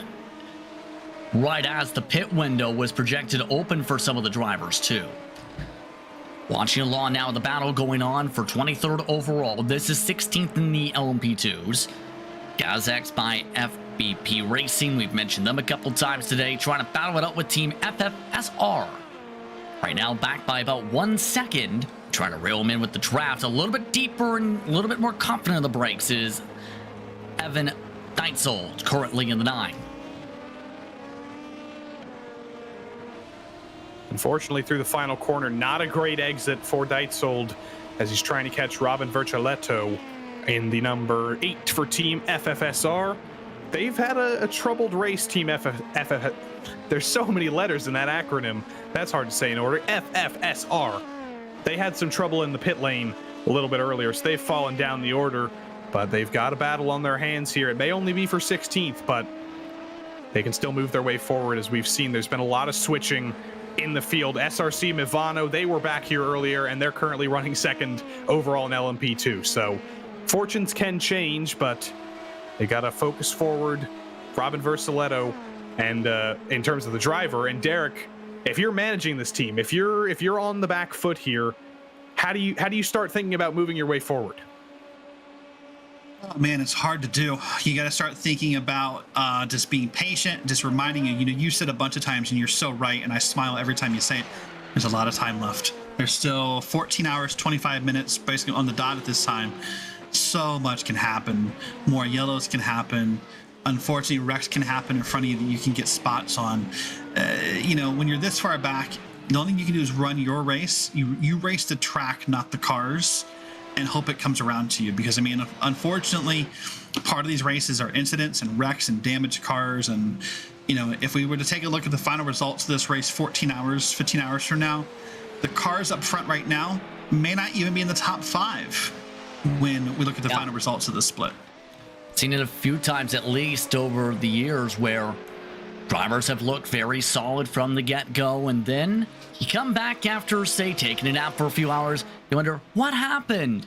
Then you look back and find out, oh, they ended up going into the space program as a car. Right. You never know when that can happen. Yep. I mean, simple things too can get you, black flags can get you on pit road. That can cost you, an extra lap or so if you're not careful. When I said, we're not too far. We're, how far are we? Probably about 6 hours from the sun coming up. I guarantee you, I don't know what split we'll be on when the sun comes up. Maybe we'll be in the splits 3 or 4 by then. That would be a crazy time full of incidents when the sun comes up. Keep in mind, for those just tuning in, watching the Majors 24 2022 edition, this is the Sport 1 split you're watching along with currently. Sport 2 will be transitioned over to at about 7 p.m. Eastern Time. Ryan Bauer will be producing that with the crew of Joe Peak, Adam Lindgren, along with Michael W. Johnson, to be able to bring you through the Sport 2 side. And that will be intriguing, too, to watch for from 7 p.m. to 10 p.m. in our journey through the various splits for the Majors 24 this year. The battle for second that I was mentioning earlier between the 820 and the 810, that battle that I thought we were going to have team orders on, unfortunately, Sebastian Harry in the 820, he loses all the time he gains on the straights in those first couple of corners down the hill up to Tertre Rouge. So he needs to do better through there, frankly, to be able to catch his teammate and be able to actually pass him, because that car is so much faster on the straights as it is undamaged. But just through the corners and through the other parts of the track where he needs to stay close, he just is not quick enough. So he needs to figure out some way to get quicker there so he can truly take advantage of the speed advantage he has down the straights. And last time by, 410s picked up overall during the previous lap. I really see how things break out this time around. Still following along with the pit stops in tow. Movado coming in for the junior program as expected with the mean-off cycle. As a result of their strategy gamble earlier, Caramel Racing also in. Still a lengthy stop for them. Remember, they were involved in the major stack-up earlier on tonight. Keep in mind, though, the 72 is right in the middle of battle with Lone Wolf, who is very squiggly and very loose. Hey guys, we've had all this talk about the what ifs tonight.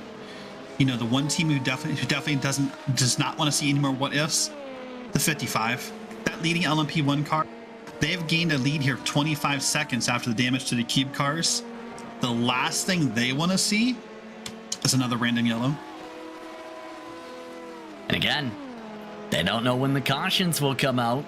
You never know when there's a massive rain cloud that pops up. Figuratively, in terms of the caution throw. Not literally. And we don't know there is another one. Race Controls told us there's a minimum of 1 and a maximum of 5. So, man, right now, if you're that 55, you're just now. That's actually a good question that Joey sort of hit on earlier. How do you manage that? That's where you have to keep very calm. You really don't you want to celebrate. You're so stoked you're in first place, but man, you got to keep focused. That's actually harder to manage sometimes than a team who's, back in 12th place, because they just get excited. They get extremely excited and extremely antsy in some cases in turn, because you almost get to the point of overexcitement if you don't play it right.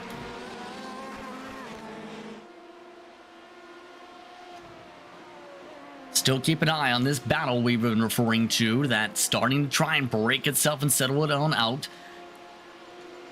See how things go.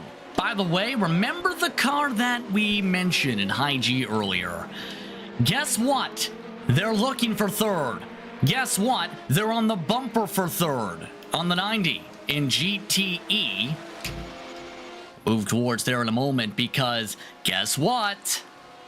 The pressure is on and the bump draft is on. This could be a race high for them after being deep in the field, after being sandwiched in the wall as part of the incident just prior to the caution. It is absolutely incredible how they've fixed this car. It's basically the same car. I've never seen anything like it in an endurance race. But Zihao Liu doing a great job to take advantage of this newfound incredible car, and he's all over the back of Jonas Visa. Now that the Precision Racing car is basically out for the count, this is the battle for the podium. So it's the 2-car Ripple squad or the High G squad here. And now the question is, can Zihao Liu make the move? He didn't seem too desperate to make it on the back straight, on the Mulsanne straight. He just went for the bump draft, but if he wants to get ahead here, he definitely has the speed. Just needs to hope for a mistake from Jonas Visa. That's the highest they can get currently in terms of lap cycle. Keep in mind, you see the difference of 1 lap between them and second. But it is important, as you talked about there, Joey, in terms of the comeback. Absolutely incredible, we talked about earlier. But now it's the matter of what the thought might be for, say, Ripple Motorsport. They're on the same cycle, Derek, so this is on for third. Oh, yeah, this is definitely on for third. This is an exciting moment. You know, and Joey said we've never seen a car recover like this in endurance racing, pardon me. And the difference is we've never seen a car being able to sit there under yellow on a 9-minute pace lap, as far as I can tell what it was. They got 5 minutes damage fix in that. That would have been, what, 2-3 laps here at Le Mans, plus the initial getting around to pit road. So that's why we're seeing such a difference, and we're all kind of surprised. We've never seen anyone have this opportunity before. And it's not just that. Sometimes when you come in for 5 minutes of damage, you might be able to surf all of it, but that car is still going to be ailing a little bit because that's true because of the crash. But it's like a brand new car. It's incredible. Nearly taking a chance with the traffic, in fact. Heading off to Dunlop curve into Dunlop chicane. Not close enough to go for the full lunge, though. You're looking a little bit hungry with this. Ripple, still a good chance to save the gas off of, keep in mind. Lots of traffic, which could impact the decision, including the other battle on circuit that's closing in. 11th for LMP2 is the next 2 cars in line here, and are the 2 next cars, in fact, to the left side of the track. And looking to draft off them, this may take away a passing chance, as another car in IPM Gold zips through with them too. Here we go. He's got the draft. Does he choose to go to the inside? No. Liu chooses to bump draft Visa again down into the Daytona chicane. He does not seem interested in making this move right now. He seems like he's just going to stick behind here. But we've seen this a couple other times in this race with other cars. They've been bump drafting. They've seemed content to stick behind. And then eventually, it's like they just get sick of it and they go for the move anyway. So Liu has to decide if he's going to do that, if he's had enough. But here we go again to the second chicane. There's a move up ahead for 11th. That's side by side. There it is. Ranjo sipping on by. That's Connor Gibb. They drive by. No move in the other battle down at the other end towards the chicane. And now the 42 continues the progression back up to 11th in class. Marching forward slowly but surely. Next car is the top 10. That's the border of the top 10. Dustin Heruter, who's still behind the wheel, 17 seconds ahead for the Phoenix Esport Racing Green GTE squad. And their sister squad, Phoenix Racing Esport Red, is second in GTE, but the real battle is 3 minutes and 44 seconds behind him. It's still this battle for third in GTE. Liu, not close enough to make the move that time. He was able to bump draft in the first part of the straight, and then he just got nowhere near him in the second part, which is interesting, but something tells me he's not giving it 100%. For now is the major thing. When does it become now time? Will be the major question too, with them still about at least 40 minutes out on the strategy. There's the lift once more to save the gas. They have a bit of more breathing room once more on track for them to self-soul out. Once, of course, Asada zips on by. They also have Phoenix Racing Esport Red closing in to lap them on circuit. It's worth noting. There's the limp blinking lights. There goes Asanga off and away as the overall race leader by 22 seconds still.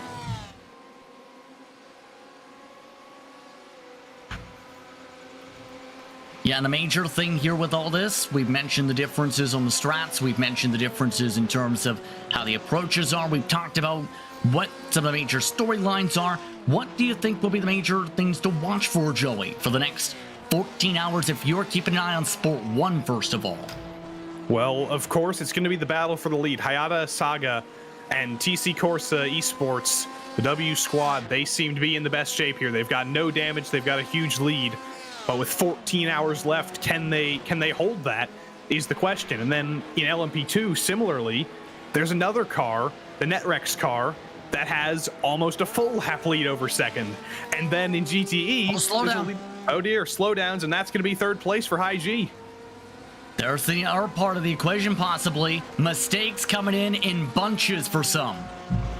But like I was saying, there's these huge leads in every class. And the only question for the next couple hours will be, how do you bring those gaps down? Will there be a caution to neutralize everything? Will everybody be on the same lap to take advantage of that? That's what every team's going to be hoping for, because they don't want the race to be over with 14 hours to go. Your opinion, Derek? There's a couple things to look forward to. One I've already mentioned, which is when the sun comes up. That'll increase the track temp, and I think things will get a little crazy. The second thing to look forward to, or look for, I should say, not forward to, is fatigue. You know, Joey's done a great job of pointing out these two-man teams. There's two of them in this race. But even just beyond a two-man team, fatigue is going to start to set in. I was looking through the... Trouble. Was about to say Asaga nearly had a lot of attrition and fatigue in terms of frustration. Just got around John Hallren, who made contact with him as he got through the traffic. That's crazy. Let's take a look here. Wow. Looks like no damage, and now Asaga nearly spins it. That's probably just frustration, I would guess. Just mental frustration of what happened. You kind of have to calm yourself down, you know, and that's what can cause you to almost spin it like that. And there's been a change in LMP1 as well for second. Ari, the 820 for Cube Racing, has gotten by his teammate. And they were amongst those trying to get around a lot of the traffic of David Barraclough specifically. Had a lot of good timing there in turn, so the teammates swap around as a result. More traffic for them to deal with. That's Ripple Motorsport amongst those there, as well as that battle we were watching for earlier. They look to calm down for a second. Here's the tough thing, I think part of what you were mentioning there is, it's getting very physical in some cases, Derek, and not a chance for some to breathe to be able to make sure they keep from fatigue. Right. Yeah, that's kind of where I was going with that. And I was looking through this driver info a moment ago. Almost, I would say more than half, maybe 75% of this split is all European drivers currently. That means currently we're going to start to come up into really prime time or late night European times where it's harder for people to stay awake. It's harder for people to be awake. It's harder, just all that stuff. And there'll be some accidents out of fatigue, whether it's just how many hours you've driven, what time of day it is, anything. So fatigue is going to be a major factor here as we come around to these last 14-ish hours of this race. 11 minutes to the top of the hour. Around that time, we will be switching towards part 3 of our coverage for the Majors 24, where it will be Sport 2 coverage, as talked about. But keep an eye on that. Will be Joe Peak, Adam Lundgren, and Michael W. Johnson on the call, with Ryan Bauer producing from 7 p.m. to 10 p.m. Eastern Time here on GSRC. That is 4 p.m. to 7 p.m. Pacific, or 11 p.m. to 2 a.m. GMT for the night shift, or in some cases, the prelude into the night shift. And as pit stops continue on, the major thing too will be how the strategy cards play out. The caution Derek really shuffled the cards for some, and for others, as we've seen, it's equalized things to be able to be right back in the ball game.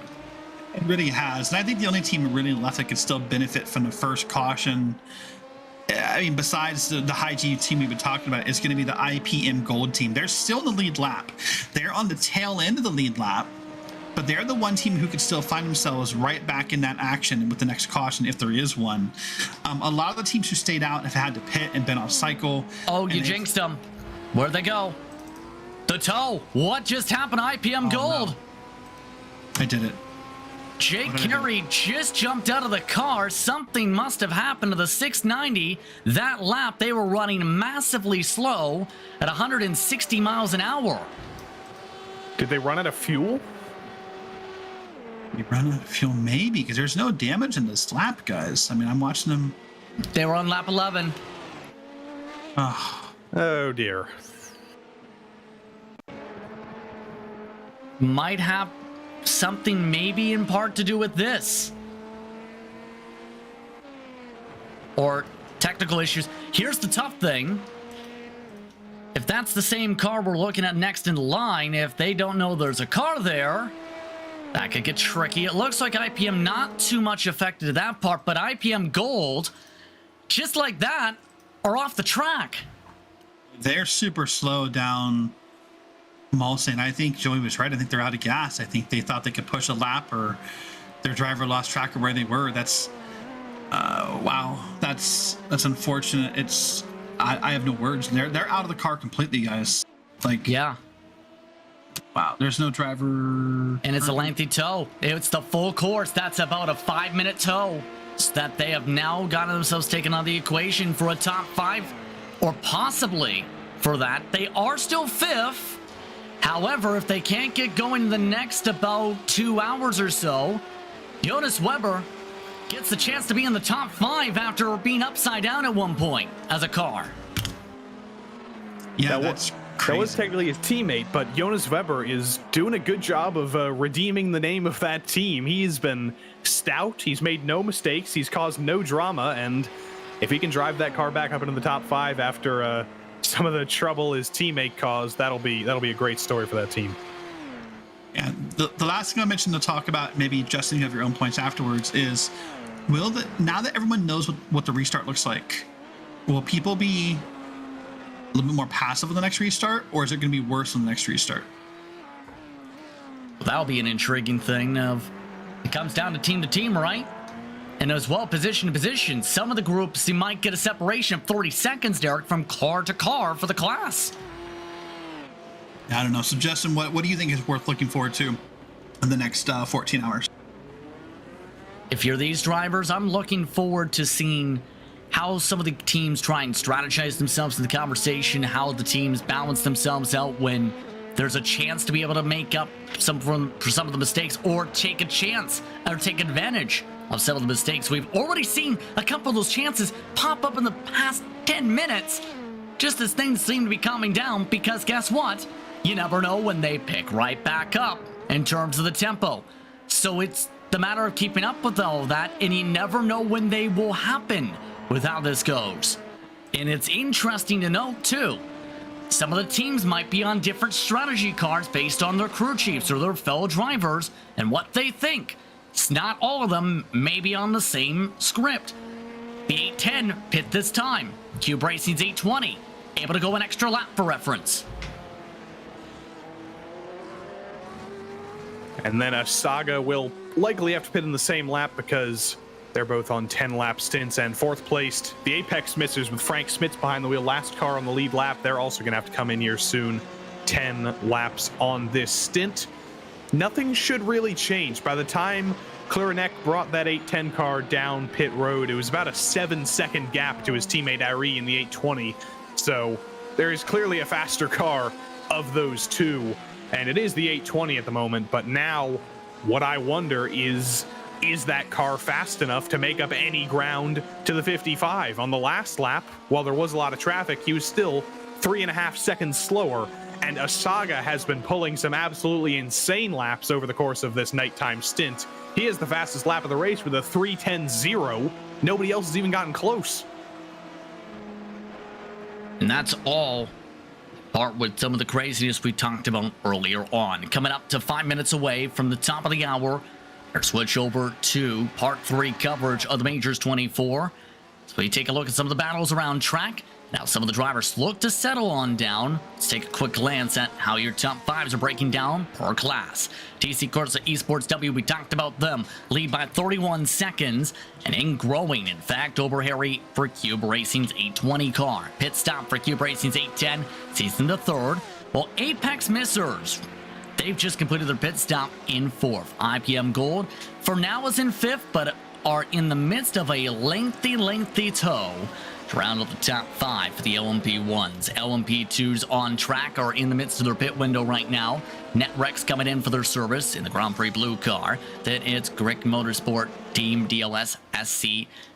Schumer should rather say, in turn, Showmen in the full name, in 2nd and over the curbs. Then it's RB and it's Racing Blue, then Rocket Sim Sport, followed by Rukinor Racing, the top 5 on circuit. Then, amongst the cars that you're watching along in this class, Glowing Disc and Friends still leads by a sizable margin of 40 seconds. For Phoenix Racing Esport Red, 2 cars on the lead lap for them. This battle for 3rd keeps up with IG SimRacing Zelber, as well as Ripple Motorsport Red and Torque Freak Racing by TFR Lab round out the top 5 on circuit. This battle amongst those keeping close, approaching the top of the hour, 4 minutes away from that swap over to Sport 2, where we'll be keeping up with how third split overall coverage goes with Joe Peak, Adam Lundgren, Michael W. Johnson, Ryan Maurer producing from 7 to 10 p.m. Eastern Time. And as these drivers make their way to the top of the hour and 14 hours to go, comes the major question first. Derek, your final thoughts before we transition over to them in a few moments. Wow, my final thoughts are that this has been a crazy 4 hours. This has been I'm still speechless about the IPM thing. I'm still trying to figure it out. Like, I know as drivers you missed your pit stall sometimes, but like that, he's not the first car we saw do that today. I am lost for words about how that happens multiple times. And listen, maybe it does happen multiple times and I just don't watch the whole field, but I'm speechless. I don't know. Joey? Well, Spandau Ballet in the 80s had a song called Gold, where they said, "Gold, always believe in your soul." And I think IPM Gold believed in their fuel-saving abilities a little bit too much. I think they thought they could stretch it out, and they needed to take a gamble with being that far behind, because a caution might not come out. Like you said, there's not a guaranteed amount of cautions. It could be 1, it could be up to 5. So they tried to do something different, and unfortunately, it really didn't work out for them. And that's really unfortunate, but a lot of racing to go, 14 hours to go. They'll get back in it. They'll get this tow done. And they're not the kind of team to give up, it doesn't seem like. Indeed. And keep in mind, amongst all this, you have Sangha and their group that had to come back from about the same distance they're leading by now. And all it takes is one incident, one mistake by a driver in front, one bad spell for a competitor, and you never know how big the gap can be in turn if you're able to take advantage of those mistakes. Or whether you're in the case of net wrecks, where you're in absolute domination mode and keep things nice and quiet and have one of the best runs for a team in the past few years. Or an event such as this, as they are in LB2, or whether it's been the revolving door in GTE in some cases. For Glowing Disc and friends, or Phoenix Racing Esport Red, the battles, they have been near endless throughout the night tonight. With that, I'd like to take a thank you once more and thank everyone for tuning in for Sport 1 coverage for a look in for the Majors 24, current Part 2 coverage here on the Global Sim Racing channel. 90 seconds away from switching things over to Part 3, where it will be Joe Peak, Adam Lundgren, Michael W. Johnson on the call for the next 4 hours for Sport 2 coverage. They get buckled on up and in for that coverage. Be sure to keep an eye on the YouTube description and links in the comment sections to be able to see the quick switch over, or go to our YouTube channel to be able to swap on over to watch Sport 2 coverage and check in how things are going on that side of the card for the Majors 24. But with that, it's time to say goodbye for Sport 1 coverage. For our producer, Zach Johnson, for my co-announcers, Derek Watson and Joey Devon, I'm Justin Prince saying so long. Enjoy the rest of your evening. Enjoy Sport 2. Coming up in just about 40 seconds, you're watching GSRC for coverage of the Majors 24 from the French countryside on iRacing, as we make our way to Part 3 in full darkness, past 1 a.m. in Sim. Let's head off to Sport 2.